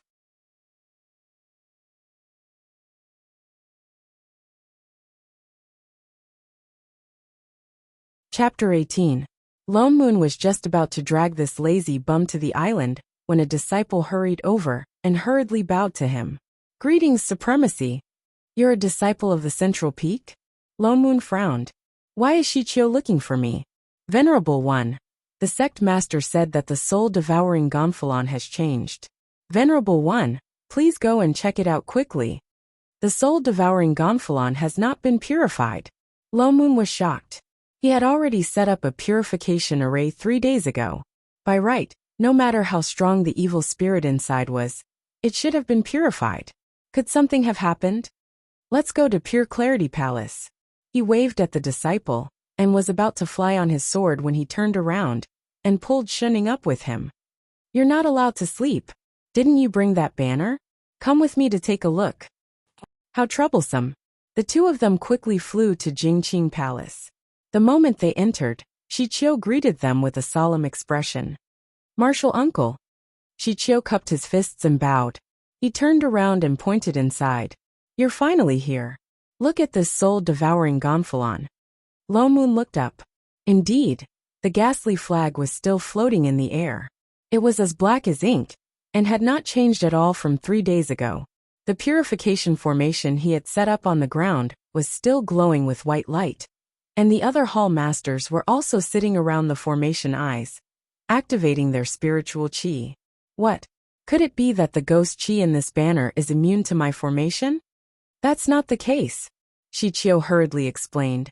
It's just that I don't know why. Even though the evil spirits in the flag were corroded by the spirit qi in the array, they did not come out of the flag, so they could not be completely purified. What? Even the purification array can't force the evil spirits out? If they don't come out, do they want their souls to scatter? Indeed. Shi Qiu's expression turned even more solemn. Evil ghosts have always been most afraid of spirit qi. Now that 3 days have passed, and they still haven't come out, I'm guessing that within this streamer, there is already a ghost king. The ghost king's ghost qi surges to the heavens, but this banner is very clean. It should be said that it was too clean, without a trace of ghost qi leaking out. This was also the reason why they did not ask I Ching about the situation of the soul-devouring gonfalon in the beginning. They thought that the gonfalon was not strong enough. Now that he wanted to ask again, he was in a state of epiphany. Perhaps this is a special ghost king, Shi Qiu said. Rumor has it that the ghost king has a powerful ability that is different from other evil spirits. Moreover, when it is born, it can cause the sky and earth to change and cause a change. 5 days ago, the water of the mysterious sea suddenly broke in the middle. An island on the sea and Uncle Master's Lingyun Peak were destroyed at the same time. Perhaps it was also a sign that the Ghost King was born. The corner of Loman's mouth twitched. He finally understood what he was talking about. Faintly feeling annoyed, he patted him on the shoulder and said, Shi Qiu, you're thinking too much. No one knew better than him how Ling Yunfeng had disappeared. He didn't even have the time to explain. It definitely wasn't because he felt too embarrassed that he didn't say it. But other than the birth of the Ghost King, what else could have caused such a change in heaven and earth? Shi Qiu was at a loss.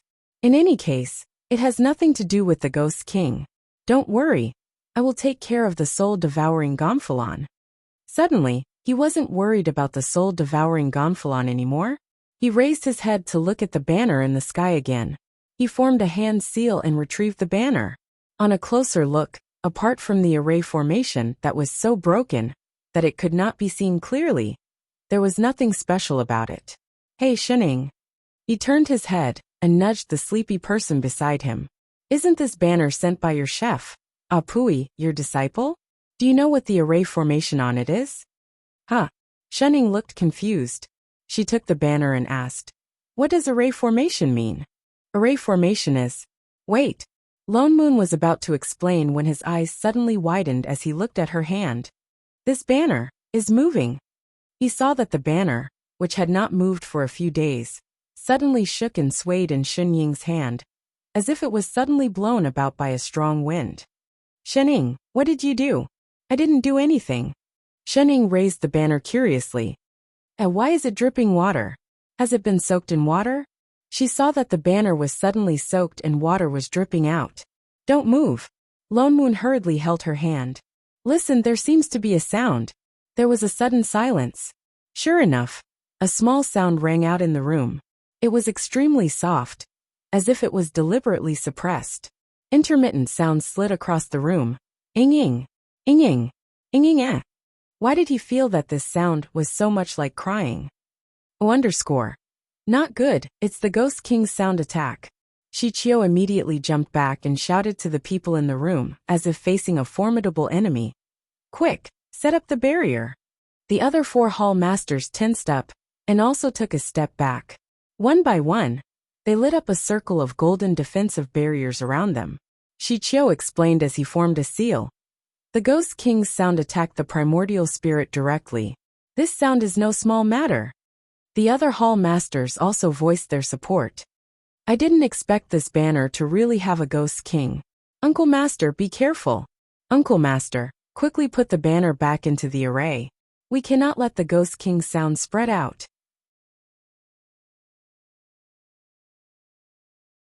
Yes, Uncle Master. Although you are a soul formation cultivator, you cannot be careless. Let's use the barrier. The sound attack will only get stronger. It's fine now, but it will be too late in a while. Uncle Master. Uncle Master. Sure enough, the sound inside was getting louder and louder. Compared to before, it was almost inaudible, but now it was a little ear-piercing. The entire hall was filled with the Ghost King inside the banner. Its voice was full of emotion, full of joy, and it was letting itself go. Ing shening. Lone Moon. This was the sound of crying, right? This was definitely the sound of crying. Wait a minute. The water on the banner just now, could it be tears? The tears of the Ghost King. Suddenly he heard a ding sound. It was the sound of something being connected. An absurd idea suddenly appeared in his mind. He turned his head stiffly to look at the person beside him. What did you do to the Ghost King? The other person tilted her head blankly. What's a Ghost King? Had she seen one before? As soon as he finished speaking, the sound of crying inside the banner became even more heart-wrenching. Droplets of water flowed out of the banner. Shunning looked at the black banner in disdain. She could not just throw away something that was given to her. She narrowed her eyes and said, "So noisy. If you want to howl, come out and howl." Suddenly, a huge black gas bounced out of the banner. It's coming out. And it was the kind that rolled out in a ball. The black gas landed on the ground and took shape. It was more than 100 feet tall. It had a green face and sharp fangs. It had a bloody mouth and huge blood-red eyes that looked like they could suck people's souls. It looked terrifying. If only it wasn't kneeling on the ground. The Ghost King knelt on both knees. Its sharp claws were pressed against its legs, and it knelt properly. Its huge head was buckled, and in its blood-red eyes, 2 streams of unknown liquid flowed out. The sound was gone. Those huge fangs that could crush souls were biting its lower lip. It looked like it wanted to cry, but did not dare to. Lone Moon. Shichio. All the hall masters. What the hell was this ghost? The hall was silent for a whole 5 minutes. Only the sound of a certain ghost's tears falling to the ground could be heard. Uncle Master. Indeed. Shichio was the first to regain his senses.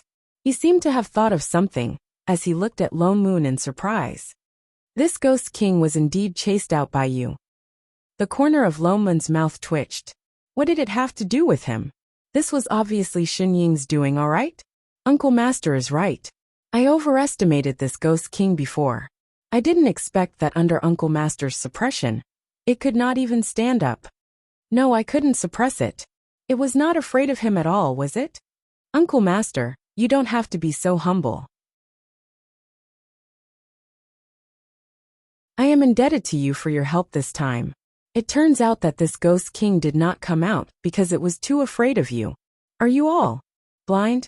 Just as he was about to explain, before he could finish, the ground suddenly shook. There was a faint surge of sword chi from all directions. The surrounding spirit chi began to surge wildly towards a certain direction outside the door. This spirit chi. Lone Moon turned to look at the person beside him. Shening, your chef. Apui. I Ching has succeeded in his epiphany. With that said, he pulled her out of the door. Quick, let's go take a look. Uncle Master, then this Ghost King. Shichio called out anxiously. Since it's already out, I'll leave it to you to purify. Lone Moon replied and instantly disappeared at the door. Shichio glanced at the Ghost King in the middle. Was it an illusion? Why did it feel like the Ghost King was relieved after Uncle Master left? Even its tears were not flowing now. Uncle Master was indeed amazing. Oh yes, beside Uncle Master just now, there seemed to be someone standing there. Do you know her? I've never seen her before. I heard Uncle Master call her Shun. Shun what? I didn't see clearly, and don't know if it's a man or a woman. Forget it, it's not important. Activate the array.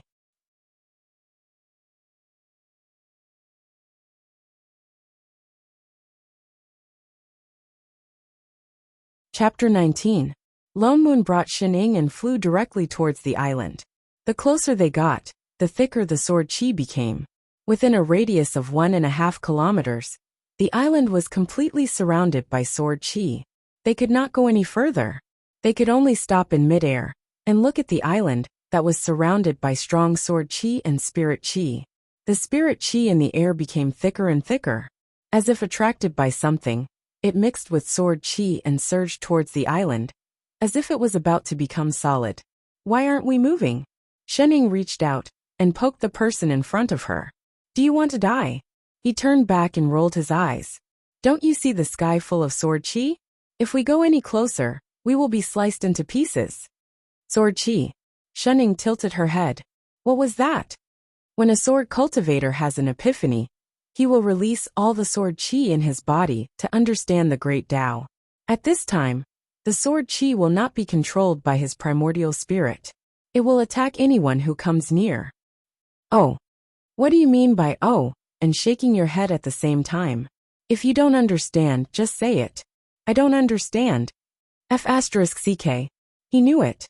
Lone Moon's mouth twitched. He looked her up and down. Didn't you say that you've been in this world for almost 4 months? Why don't you know anything? What have you been doing these few months? Xining thought for a moment and then said in detail. Eating sweet potatoes, eating rabbit meat, eating carrots, and your pig feed. I asked you what do you know? I didn't ask you for a recipe. So you've been eating, and what the hell is pig feed? Believe it or not, I'm going to fall out with you. Forget it. You just need to know that in his current situation, unless he retracts the sword chi, we can only stop here. Oh, you should have said so earlier. This situation can't last long, at most 15 minutes or so. As soon as he finished speaking, the dense sword chi and spirit chi in the surroundings suddenly retracted. In less than a moment, they completely returned to I Ching's body. A golden mark of a sword mark slowly appeared on his forehead. All right, his sword intent has been formed. Lone Moon heaved a sigh of relief. Just as he was about to fly over, there was a loud boom. A white bolt of lightning fell from the sky and struck the person below. The originally clear sky suddenly darkened. Clouds surged in the sky, and lightning flashed in the clouds, as if something was brewing. Behind him, the peaks of the Black Heaven sect suddenly lit up with spots of light that condensed into a formation, forming a gigantic transparent barrier that enveloped the entire sect. Protective mountain formation. He looked up at the darkened sky. This is the nascent soul lightning tribulation. He actually formed his nascent soul directly. Holy shit, if it wasn't so fast. An epiphany had allowed him to jump from the golden core realm to the nascent soul realm. It was practically pole vaulting, as expected of the strongest sword immortal in the future. Sword immortal? Xining paused. Sword chi and sword immortal. What exactly was that? Stop pretending. Lone Moon rolled his eyes at her. Isn't that why you took him in as a disciple? Nope. TSK, you dare to say that you haven't read the book Immortal Fate? He had a stop pretending expression on his face. Never seen it. How is that possible? If you didn't read the same book as me, how did you transmigrate? I slept through the night playing online games. When I woke up, I was already here. A minute later. Holy shit. He took a step back, almost falling off his sword. He steadied himself, pointed at her and said, You really didn't transmigrate? Then why did you take I Ching in as a disciple? Because I was too lazy to dig a hole. What the hell? Xining tilted her head and thought for a moment. Then she added, he can cook. Why did he feel that this reason was not surprising at all?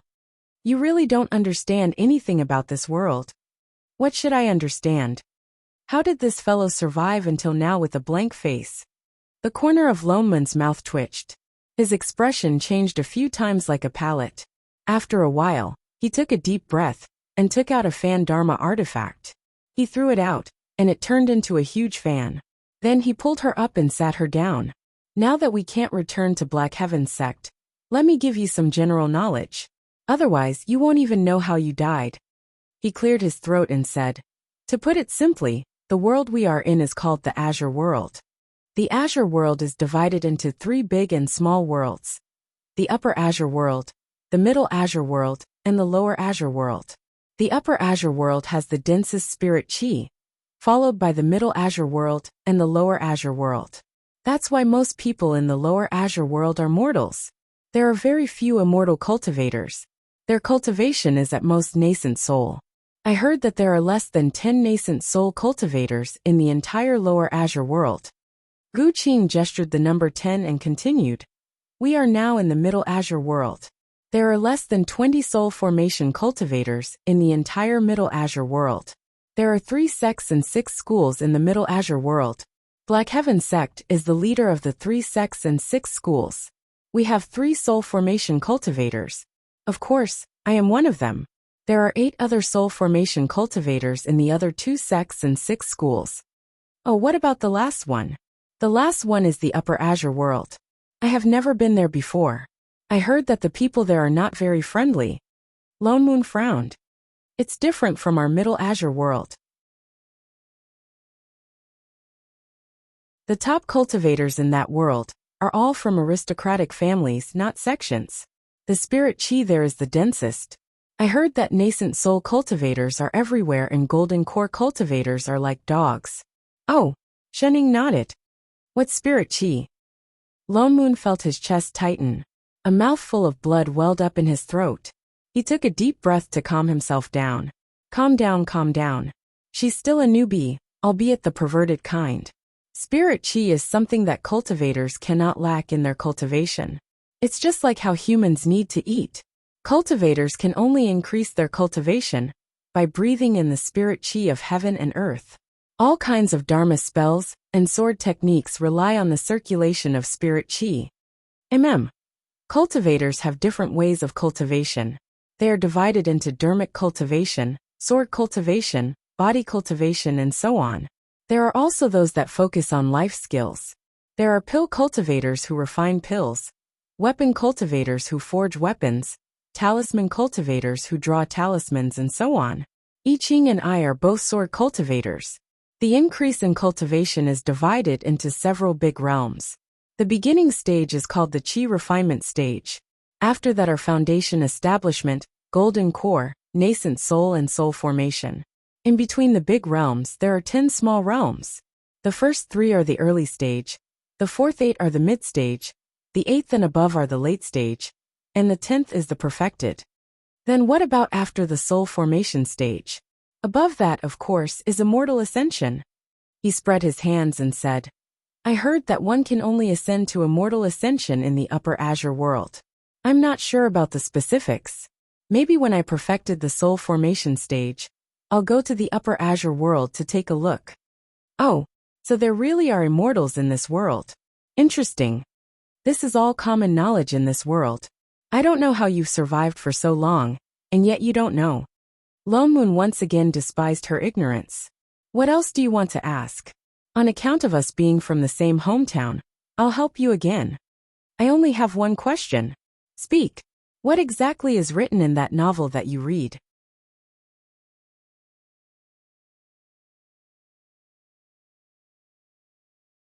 Chapter 20.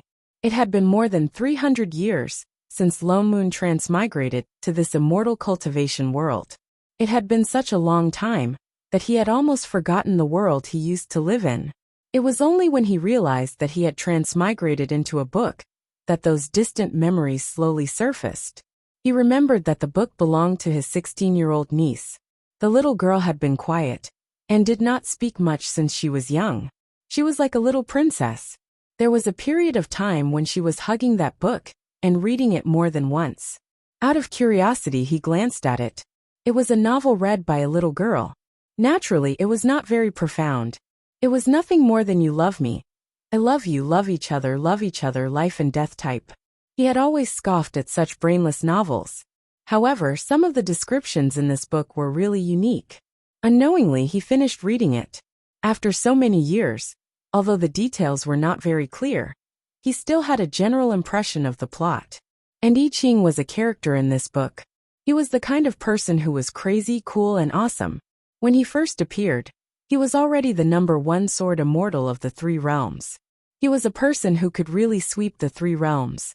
Although he knew the plot, he realized that he was still very far away from the development of the plot in the book. As a fellow sword cultivator, he could not help but be curious about sword immortals. He originally thought that if he really met one, it would probably be after he ascended to become an immortal. He did not expect that he would meet one so soon. Moreover, it was before he became a sword immortal. At that moment he was very excited. He almost did not hesitate to make the decision to suck up to someone powerful in advance. He even thought of the best plan. He invested in the most stable relationship in the immortal cultivation world. Master and disciple to get closer. The master of a sword immortal. What an awesome and safe identity. It could not be more wonderful. However, he did not expect that this perfect plan would be intercepted by someone else. And the other party was the same kind of person, who transmigrated like him. To be honest, at the beginning, he really hated this girl with the surname Shun. He did not even care about his usual gentlemanly demeanor, and wanted to snatch her away from her. In terms of strength, cultivation, and opportunities, he did not lose to her at all. Since the beginning of immortal cultivation, everything had been smooth sailing. He could practically be called a R&B player who transmigrated. However, he did not expect that although he had reloaded his R&B account, the other party would use a cheat. That sword on the island not only split the sea, but also his fragile self-esteem. Motherf asterisk her. This cheat is 2F asterisk king bullying R&B. Logically speaking, he should hate her even more. But perhaps he had stayed in this world for too long.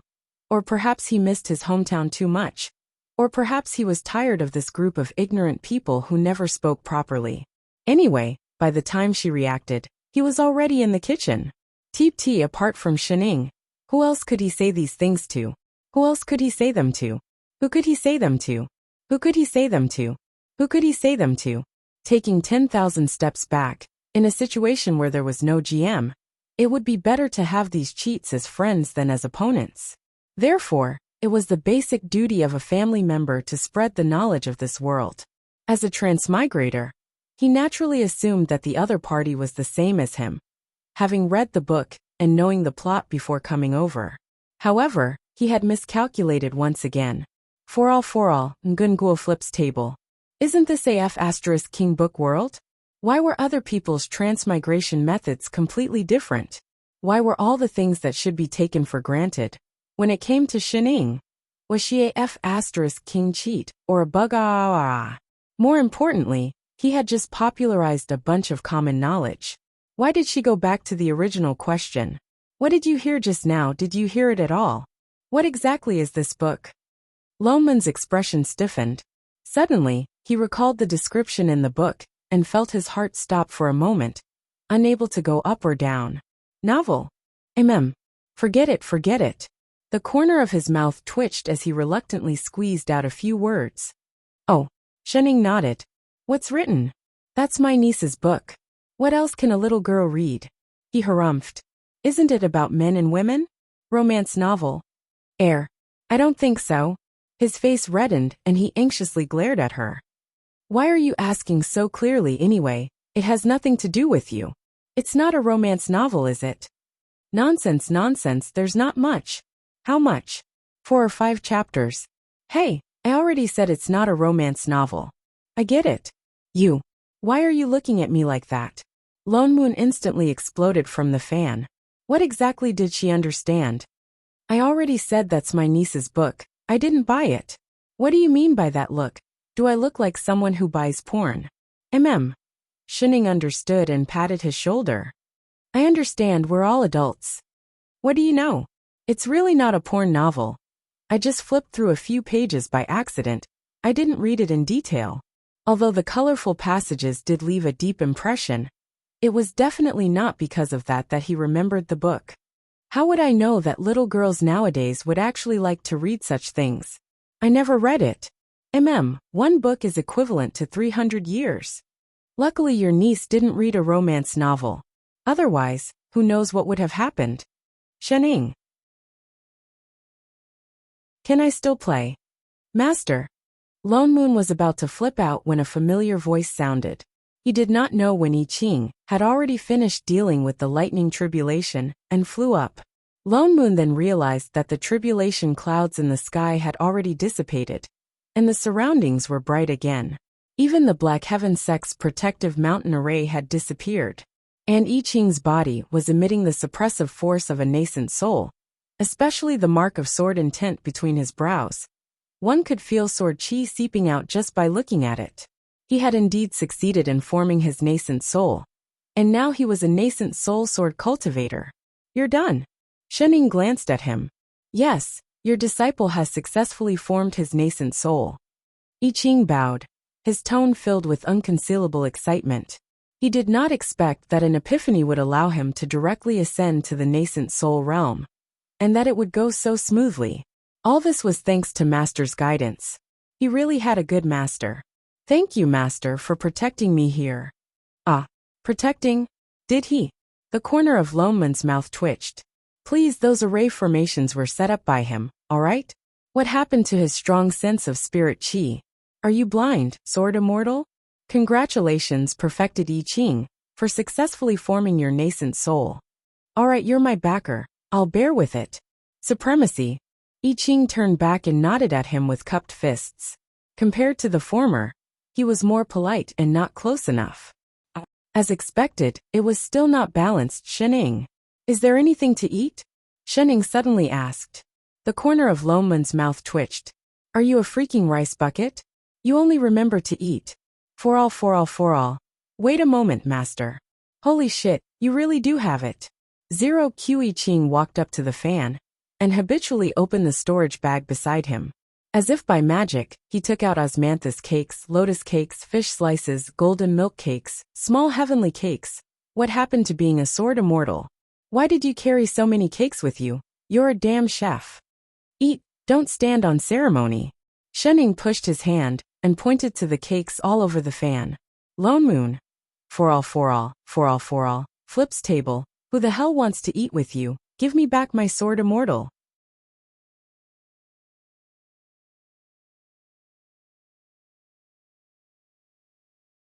Chapter 21. Master. I Ching glanced at the person beside him, hesitated, and still could not help but ask. What are you discussing with supremacy? Did I offend him? Could it be that Lone Moon still had evil intentions towards Master, and wanted to be her disciple? Oh, it's nothing. The person who was desperately stuffing pastries into her mouth replied, swallowed the cake in her mouth, and replied casually. Something about the past in the village. I see. I Ching glanced at Lone Moon. Although Master and Supremacy came from the same place, did you know each other before? No. Shening shook her head, looked at Lone Moon, and asked casually. Oh yes, what did you do in the past? I was in the internet. Lone Moon answered. Was it an illusion? Why did he feel that the sword immortal was hostile towards him? I opened my own company in the past, supporting a bunch of people. It was quite tiring. Oh yes. I was not called Lone Moon before. After immortal cultivation, they said to give me a Taoist name. That's why. Oh, then what's your name? My surname was Neo Huayan. Uft. Just as he finished speaking, half a piece of osmanthus cake was sprayed towards him. He was not paying attention and was hit in the face. Aren't you disgusting? Lone Moon glared at him and immediately cast a dirt removal spell on himself. You're the CEO of YY Group. Shen Ying's eyes widened. A big shot. The richest man in Country Z. Father Neo? Get lost. I don't have a daughter like you. Lone Moon's mouth twitched. He could not help but roll his eyes. Now only she would be surprised by the name Neo Huayan. Shening was really shocked. She sized him up from head to toe. A real CEO, the kind that could talk. She suddenly wanted to borrow money from him. What are you doing? Lone Moon took a step back with lingering fear. Why did he feel like he was about to be robbed? What is Qiaowei? Laundry Gull? I Ching was confused. Master has heard of him before? Sort of. Shening picked up another piece of cake and sat back down. He is the richest man in the village, the kind that oozes oil. Everyone wanted to call him Daddy. I see. I Ching nodded. So Supremacies had such experiences, before they became immortal cultivators. What about Master? Heir? Shen Ying's hand froze, and her face twitched imperceptibly. She paused for a moment before saying, "Well, I'm a family person. I feel that money is just a worldly possession. The most important thing at home is to be filial to my parents. As the saying goes, when one's parents are around, one should not travel far. Therefore, I wholeheartedly served the two elders at home." Hey! The corner of Loman's mouth twitched. So be it. Can you not say it so openly? Have some shame. I see. I Ching's eyes lit up and he said excitedly, "Master is indeed a person who values friendship and righteousness. Hey, wake up. She's obviously tricking you. It's a pity that I'm an orphan. Otherwise, I would be like Master, cultivating to become an immortal, and not forgetting the kindness of my parents. What's there to learn about living off your parents? Is there a hole in your brain? Good student. Thank you for your teachings, Master. Lo Moon. It's over. This fellow is already a brainless fan. I'm almost done." Shening touched her belly and said seriously, "Why don't we go back and cook?" Lo Moon, still eating? Are you a pig? Yes, Master. I Ching immediately turned around and rode on his sword. He did not forget to ask as he flew, "Master, what do you want to eat?" "Meat. Lots and lots of meat." "Yes, Master. No problem, Master." Lone Moon. Damn it. I don't want to play with this pair of retards anymore. I Ching was indeed a professional.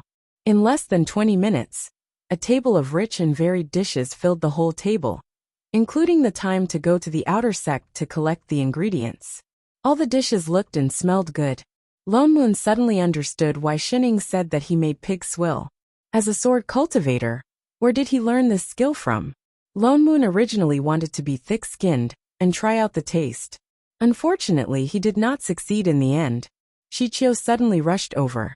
He thought that he was representing the sect to congratulate I Ching on his successful nascent soul formation. Instead, he bowed to him and said with a serious face, "Uncle Master, something big has happened." "What's the matter? Why are you in such a hurry?" Shichio had been the sect master for 200 years. This was the first time he saw him so serious that he even specially came to invite him. "I can't explain it clearly, Uncle Master. You will understand when you follow me to Elixir Peak." His face became even more serious. He turned to look at I Ching and continued to say with cupped fists, "Congratulations to fellow Taoist E for successfully forming your nascent soul. This matter is of great importance. Perfected E, come along too. Perfected Yi's nascent soul formation ceremony will probably be delayed for some time." I Ching nodded. He was now considered a member of the Black Heaven sect. Naturally, he had to go and take a look when the sect was in trouble, so he said goodbye to Shening and followed Shichio to a floating peak on the right that was filled with the fragrance of elixirs. The three of them flew straight to the back of the palace on the peak. Before they landed, I Ching faintly sensed a strange aura in the air. He paused and frowned. "There's Yin Qi of a fiendish cultivator here. Perfected E is really sharp." Shichio pushed open the door in front of him. "A fiendish cultivator has indeed been here." The two of them looked inside and their eyes widened. There was an isolation array in the room, but inside the array, there was a blood-red light. Glaring red liquid was smeared all over the room. The table, the floor, and the walls were all stained red. There was also some unknown blood paste on them. A naked man was lying in the middle of the room. He was no longer breathing. His face was particularly hideous, and his eyes were wide open, as if he had experienced something extremely terrifying before his death. His mouth was already a bloody paste, and his tongue was missing. One of his upper body's hands was still stuck in the floor tiles, and the other hand was stiff, probably because he struggled desperately before he died. The lower half of his body had completely disappeared, leaving only half of his corpse. "This is..." I Ching's frown deepened. Indeed, only a fiendish cultivator could do such a cruel thing. Moreover, there was no aura of a soul in this corpse. Either his primordial spirit had escaped, or his soul had dispersed. "It's the Hall Master of Elixir Peak, Perfected Yu Ding." An echo came from inside the room. It was one of the other hall masters who had arrived earlier. The 10 hall masters of Xiantian Heaven were all present, and were checking the situation inside the room. I wonder which fiendish cultivator dared to be so ruthless. He dared to break into Xiantian's sect, and killed a perfected nascent soul without anyone knowing. He must be someone with at least a nascent soul cultivation, Shichio added. Not only that, this person is probably very familiar with the matters of our sect. Shichun said fiercely. The life tokens of our Xiantian sect's hall masters are connected to the sect. If they are hurt in the sect, it will directly trigger the protective mountain array, and trap the murderer inside. This person deliberately chose to kill perfected Yu Ding, when perfected Yi was undergoing tribulation, to form his nascent soul. The protective mountain array withstood the aftermath of the tribulation lightning, and automatically activated. No one noticed it, so that he could kill perfected Yu Ding. Indeed, the weapon forging peak hall master also nodded. It takes half a month for the protective mountain array to be activated a second time. She did it on purpose. Sect master, other than the protective mountain array, is there any way to seal off the entire Xiantian sect? I Ching suddenly asked. There is, Shichio answered. He suddenly understood what he meant, and looked back at him in shock. Perfectity, you mean? Could it be? I Ching nodded. The yin qi here has not completely dissipated. The fiendish cultivator should have left less than half an hour ago. That is to say, that fiendish cultivator is still in Xiantian sect. Yes. Everyone's expression suddenly changed. Shichio immediately turned around and called a disciple over. He shouted, Go, ring the bell of the main peak, seal all the exits of Xiantian sect, and capture the fiendish cultivator. The disciple immediately flew away with the order. In a short while, the bell rang throughout the entire Xiantian sect, and all the teleportation arrays were closed. Perfected Yi, I heard that you have been exterminating fiends for a long time, and are most familiar with the yin qi of the fiendish cultivator. Could you please search the entire sect, and find that fiendish cultivator? Shichio asked in a low voice. I Ching did not refuse and nodded. I am duty-bound to do so. With that said, he released his divine perception, and began to sense the aura of the fiendish cultivator. At this time, Inyuan Peak, a certain someone, who was focused on eating, suddenly heard a clang. A bloody, unknown creature fell from the sky and landed on her table. One of its hands was still in the bowl of soup. Falling from the sky? Is this the usual way of making an appearance in this world? Fortunately, the dishes were already finished. She glanced at the bloody person lying on the dining table, then looked at the remaining half bowl of rice in her hand. She subconsciously handed it over. Want a bowl? The person.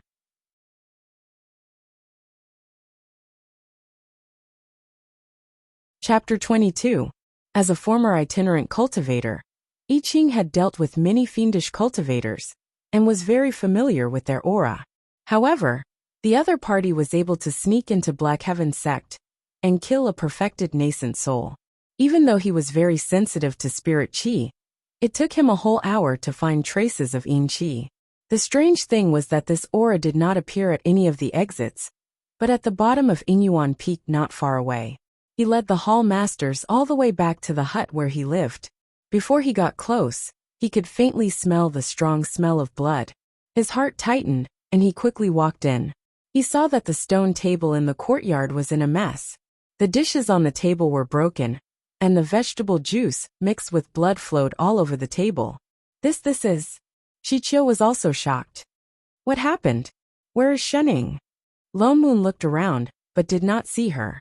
I Ching quickly walked into the house and looked around, but did not find her. He turned to the stone table covered with blood and pinched a hand seal. Suddenly, the whole stone table lit up, and an image slowly appeared in the air. It was the scene from an hour ago. A familiar figure was focused on eating. If not for the fact that the food on the table was visibly decreasing, the whole image seemed to be playing on loop. Only when the dishes on the table were all empty did the image change. A person covered in blood suddenly fell down, dressed in red. Her hair was messy and her face was half smeared with blood, but one could faintly see that she was a stunning woman. Fiendish cultivator. Chicho blurted out. He took a step forward and carefully stared at the image. Suddenly, he seemed to think of something and murmured. A female fiendish cultivator at the nascent soul stage. Dressed in red, could it be? Chichinyu. The female fiendish cultivator in the image was seriously injured. He did not know what she said to the person at the table, but she suddenly grabbed the neck of the person who was still holding the bowl and flew southwest. Seeing this, I Ching's eyes widened. Master. He immediately turned and chased in the southwest direction. Wait. Lone Moon did not have time to stop him. The other party was already gone. He had no choice but to chase on his sword, but the other party flew very fast. He only caught up with her after chasing for a long time. I Ching calmed down. The Black Heaven sect had already been sealed. It would not be too late to give chase after them, after investigating the situation of the fiendish cultivator. Shening wouldn't have. Wait a minute. With her abnormal strength, the one who should be worried should be the devil cultivator, right? Why are you so anxious? I know Master will be fine. I Ching did not stop. Instead, he flew even faster. I'm worried that Master will go out alone. So, he suddenly turned around and said with certainty, she will never be able to find her way back. Shit. It turned out that not only was that guy a foodie, but he also had a F*** poor sense of direction. Speaking of which, why did you have to take things too hard and become his disciple? Speaking of which, how did she fall into the hands of that fiendish cultivator? There was no sound in the video, so it was hard to tell what the fiendish cultivator had said. Based on my understanding of Master, I Ching frowned and hesitated for a while before saying, it's not that she can't defeat that fiendish cultivator. What's that? Master is just too lazy to resist. For all, Ngunguo, this kind of swindler should just die of laziness. Chichinyu struggled to fly out of the Black Heaven sect's perimeter. She was seriously injured. Even her nascent soul was on the verge of collapsing, and all the meridians in her body were damaged beyond recognition. Old thief Yuding was indeed cunning. Even though she had plotted for so many years, she had finally waited for this opportunity. She did not expect to be tricked by him before she died. Her body could not hold on any longer. If she did not regulate her breathing, she would lose her life. She had no choice but to find a secluded spot and stop. Only then did she let go of the person in her hands and push her away. She did not know if it was because of her injuries, but she did not push her away. Instead, she took 2 steps back. She desperately suppressed the blood rushing up her heart and looked at the person in a low voice. Seeing that you're obedient, let's go. I won't kill you. The bell had already rung. The Black Heaven sect had already discovered what she had done. All the exits had been sealed, so it would be very difficult for her to break out. She had originally wanted to grab a hostage and try her luck. She did not expect her luck to be so good. She grabbed the person and walked out of the mountain gate. Not only did no one stop her, even when they met the patrolling guards, they avoided them as if they could not see them. It seemed that even the heavens were helping her, allowing her to avenge this blood feud. She raised her hand to conjure a spell to release the restraints on the person's body. The moment she activated her spirit chi, she felt a sharp pain in her meridians again. Blood chi surged out, but she suppressed it and shouted angrily, "Hurry up and leave before I change my mind." The person on the other side was stunned for a moment, then nodded and replied, "Oh." With that, he turned and left. Seeing that the person was far away, Chichinyu sat down cross-legged and began to regulate her meridians. She had just circulated her spirit chi for a full cycle. A familiar female voice suddenly rang in her ears. "Sister, do you still remember which direction we came from?" Chichinyu jumped in fright. The spirit chi in her body almost went astray. She suppressed the blood in her mouth and looked up to glare at the woman. Was this person courting death? Did she really think that she would not kill her? She took a deep breath and suppressed the anger in her heart. Pointing to the right, she said, "That way." "Oh, thank you." The other party nodded and smiled back, then walked away in the direction she was pointing.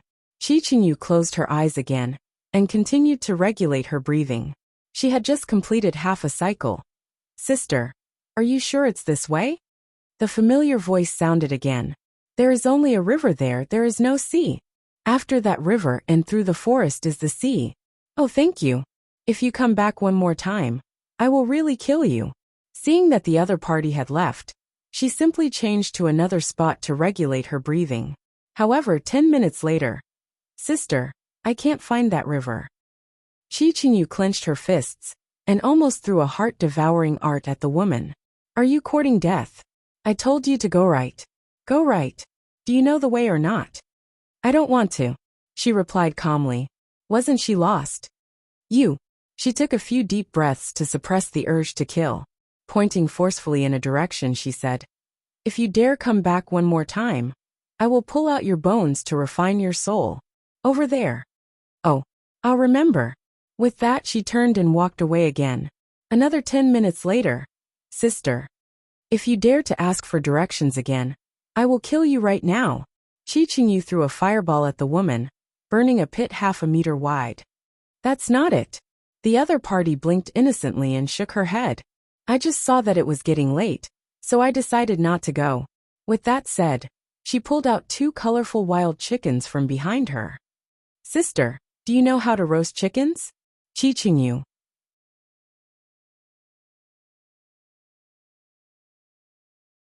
Chapter 23. A deep sense of helplessness rose in Chi Qingyu's heart as she sized up the person in front of her. How on earth did you survive until now? How could such a careless person enter the Black Heaven sect? Were the people in the sect blind? She once again probed the spirit chi around the other party. "You're actually immortal." She had thought that she could not detect her cultivation level because she was heavily injured. She did not expect that she really was immortal without any spirit chi. Even the maidservants of the Black Heaven sect had cultivation levels. Yet she did not have any spirit chi. It seemed that she was born without a spirit root, being in a top-notch sect full of proud sons and daughters, yet unable to cultivate. She was a pitiful person. Chi Qingyu's anger dissipated significantly, but the other party did not seem to care much about it. Instead, she began to pluck the feathers out of the chicken. For a moment, the ground was covered in colorful feathers, reflecting the rising moonlight, as if a layer of colorful light had been sprinkled on the ground. No, the feathers were really glowing. Sigma, degree winky face. "Wait." She quickly grabbed the other party's feather-plucking hand and took a closer look at the 2 chickens. Her eyes widened. This is a 5th-level spirit beast, Jin Luan. Where did you find it?" "By the river." Shening raised her hand and pointed to the left, then thought for a moment and changed to the right. Chi Qingyu's expression became even more strange. She did not look like she could kill a 5th-level spirit beast. Could it be that someone had hunted the beast and left it by the river? She was really lucky. "What is a spirit beast? Isn't this a chicken demon?" Shening asked, waving the chicken in her hand. "How do you not even know this?" Chi Qingyu looked at her in surprise and explained, "Demons are demons, beasts are beasts. Demons are originally livestock, but once they gain sentience, they become demons. They can cultivate divine powers and transform into human forms. Beasts are born extraordinary, but they do not have sentience. Only by cultivating to a high level can they transform into human forms." "Oh," she nodded. "No wonder this little animal did not speak the human language. Then can it be eaten?" The corner of Chi Qingyu's mouth twitched. Was this the point? Thinking about it, she was just a mortal and needed to eat. Thus, he made a hand seal and ignited a ball of fire on the ground. The meat of a spiritual beast contains foul air. You can only eat it after refining it with spiritual fire. After saying that, he directly took over the spiritual beast, whose fur had already been plucked from her hands, and roasted it over the fire. "Shening, be good and wait for your food." Omega. Chi Qingyu first refined the turbid chi in the demon beast's head before using her spiritualized blade to cut it open. Indeed, she found a shiny blue pearl inside. It was a thumb-sized 5th-level beast core, and it was of the water element. He could not help but lament the luck of this mortal once again. He was able to pick up the corpse of a rank 5 spirit beast just by walking around. Furthermore, the person who killed this spirit beast did not take away the beast's core. She directly took out the beast's core. Such a complete inner core was very rare. She threw it to the person beside her. Catch it. Keep it well. Shening caught it and glanced at it. Then she tossed it back. I don't want it. You can have it. You want to give it to me. Chichinyu stared at her in disbelief. She was just short of writing the words, "Are you stupid?" on her face. Don't worry. I promise to let you go, and I won't go back on my word. Although this is a 5th level water element spirit beast core, it is a divine healing medicine. Since you picked up this spirit beast, it is destined to be yours. I don't want to snatch away other people's opportunities. No need. She had a lot of beads. Chichinyu thought that Shening did not understand the benefits of this item. She could not help but add. Although you are immortal, a 5th level beast core is hard to come by. You will definitely be able to exchange it for a lot of benefits. Oh, then I'll give it to you. She would take it as the labor fee for roasting the chicken. Is the chicken cooked? Chichinyu clenched her fists and looked at Shening with a complicated expression. Was Shening giving her the beast core to heal her? Why? She had clearly held Shening hostage, yet she wanted to help an enemy? I am a fiendish cultivator. Shening could not help but remind her. Ah! Shening turned to look at Shening. Her brows immediately furrowed in hesitation. Chichinyu's heart turned cold, but she heard Shening ask seriously. Can't fiendish cultivators roast chicken? What? Chichinyu was stunned. She nodded reflexively. Yes. Oh, then let's continue. Continue? Continue what? Are you sure just like this? Give it to her? Without any conditions? What else? Did you bring cumin? I didn't know that you were such a particular chef girl. No. Oh, then just the original taste. Disappointment. Chichinyu's heart clenched. Hey, what are you talking about? This mortal really had the ability to lead people astray. But for some reason, she could not bring herself to lose her temper. Instead, she unknowingly increased the intensity of the spirit fire. Her heart also began to feel strange, sour and bitter. Really? Shening really wanted to give the beast core to her, even if she was the fiendish cultivator who held her hostage. Just because she saw that she was seriously injured? How could there be such a stupid person in this world? So stupid that she actually wanted to protect her. Chichinyu clenched her fists. She wanted to say something, but did not know what to say. In the end, she could only snort coldly.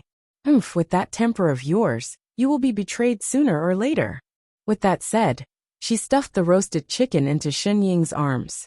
Here, eat. Eat quickly. By the way, what's your name? Shening. She answered as she ate, not forgetting to stuff the remaining chicken into Shenying's hands.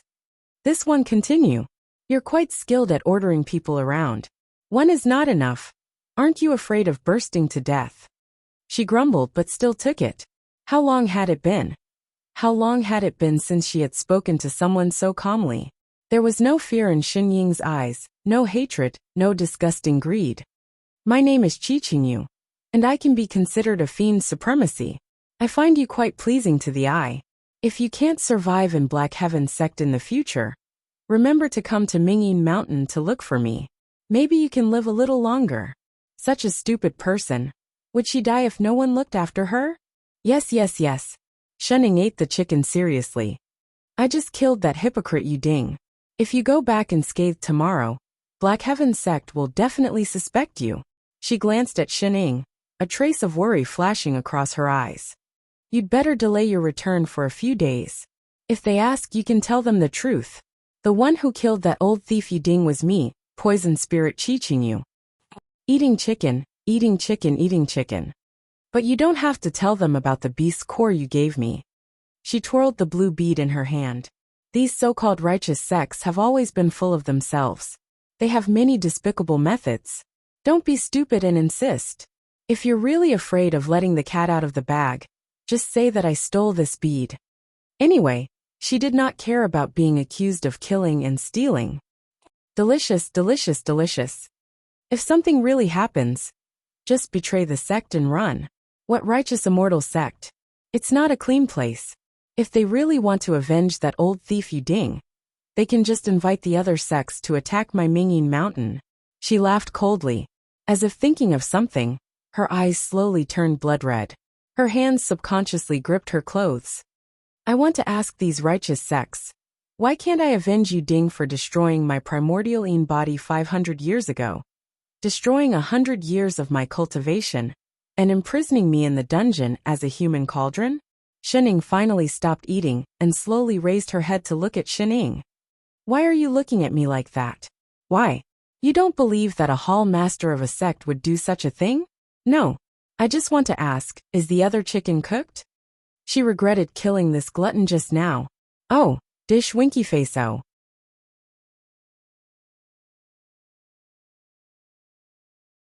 Chapter 24. Qi Qingyu used the beast core to regulate her breathing for an entire night, before her meridians recovered by 10 to 20%. In order to avoid being tracked by the Black Heaven sect, she had deliberately chosen a place with thin spirit qi.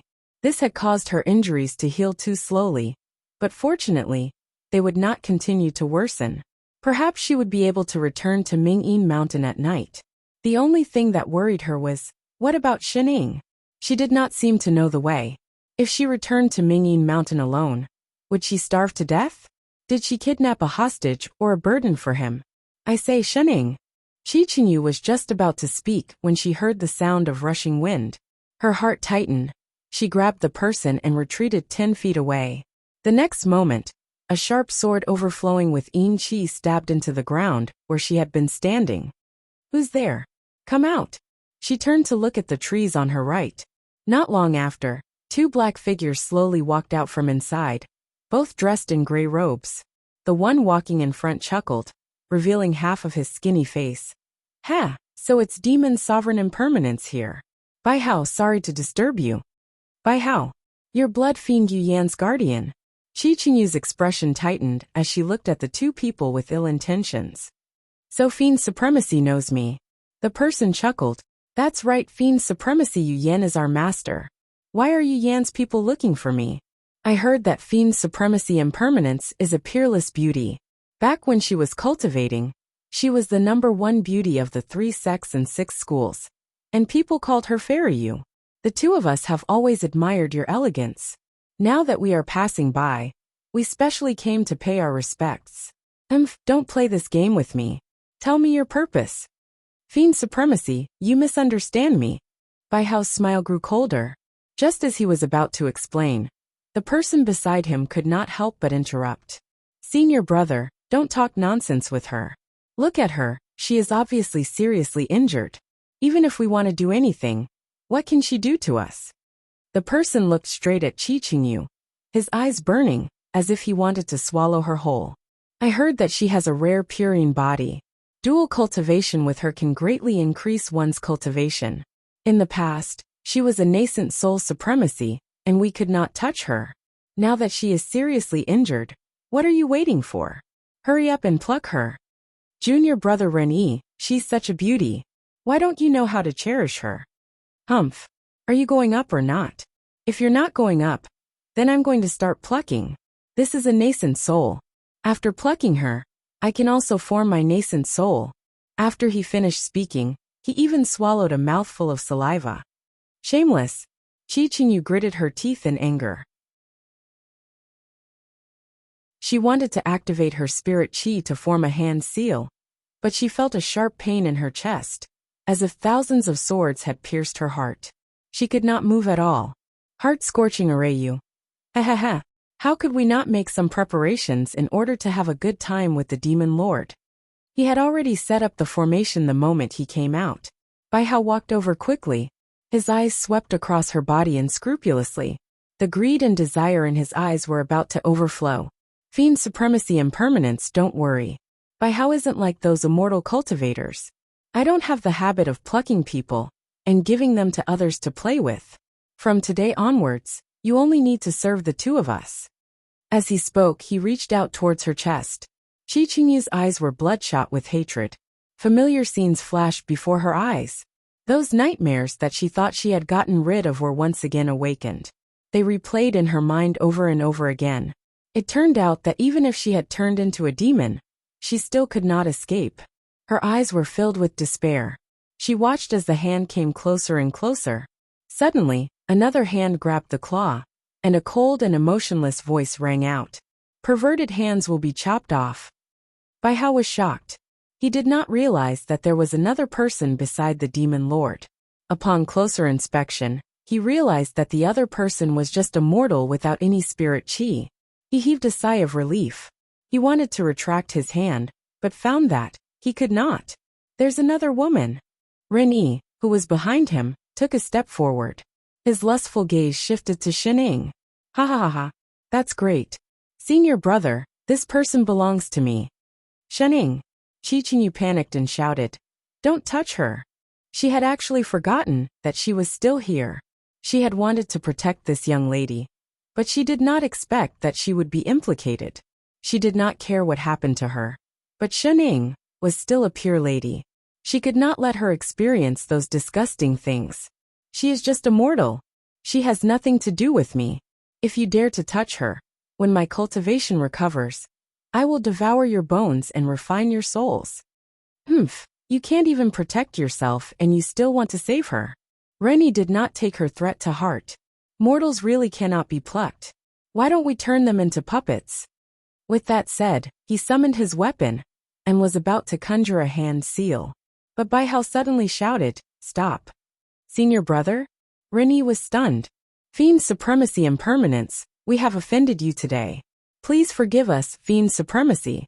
Bai Hao suddenly spoke respectfully. His eyes no longer had the smugness from before. Instead, they were filled with fear. Senior brother. Ronnie looked in disbelief at this person who had suddenly changed his mind. Shut up. Bai Hao turned back and glared at him, stopping him from speaking. He turned to Qingyu and said even more respectfully, Bai Hao will personally go to Mingyi Mountain to ask for forgiveness from the supremacy. With that said, he conjured a seal with one hand and undid the array on the ground. He took out a bottle of elixirs and handed it to her. The supremacy's injuries are not light. As a fiendish cultivator, we should be on the same side. Here is a bottle of 5th grade rejuvenation elixirs. Take it as an apology. Are you crazy? Run Yi was even more shocked, but he was stopped by the other party's look. What do you want this time? Qingyu looked at the elixirs in his hand. I just want to form a good relationship with fiend supremacy and permanence. He chuckled. As if afraid of being suspected, he ate one himself. I heard that the supremacy has been looking for news of Gon Zirwei from the Great Void Sect. I happen to hear that this person has been hiding on the Sword Comprehension Peak of the Great Void Sect. Are you speaking the truth? Qingyu was shocked. Her eyes turned red and filled with murderous intent. I dare not lie to the supremacy. Qingyu gritted her teeth. As if recalling something, her eyes burned with hatred. She had been looking for so long. So he was hiding there. If the two of you have nothing else. Bai Hao looked up and said tentatively, Can the two of us take our leave first? Qingyu took a few deep breaths before she could suppress the anger in her heart. She took the elixir from his hand and said in a low voice, Scram. With that, Bai Hao's hand loosened. He was overjoyed. Bai Hao will take his leave. With that said, he grabbed Rennie, who was full of complaints, and quickly flew away. In an instant they disappeared, as if they were being chased by evil spirits. Senior brother, what is the meaning of this? After flying for a distance of 50 kilometers, Rennie could no longer resist shaking off the other party. You actually let go of such a good opportunity. With our talents, if we miss this opportunity, we may never have the chance to form our nascent souls again. Bai Hao stopped, then suddenly hugged his right hand and knelt down. He opened his mouth and spat out a large mouthful of blood. His entire right hand hung on the ground at a strange angle. Senior brother. Rennie was shocked. He hurriedly grasped the meridian of his other hand and felt it. His eyes widened. Senior brother, your golden core. How can this be? When did you get so badly injured? If we had stayed a moment longer, not only would my golden core have shattered, we would have both died there. How is this possible? Rennie's face was full of shock. Unless Qingyu was faking it. She wasn't injured at all. It's not her, it's the other one. As if remembering something, he suddenly shuddered. The other one? You mean? Yes. He was a 5 elements trash spiritual root, yet he was able to safely reach the peak of gold core realm and maintain a position among so many devils. It was all because of his superhuman acuity that he could always sense the arrival of danger at the first moment.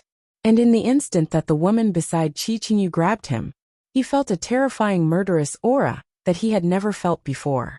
It was so overwhelming and airtight.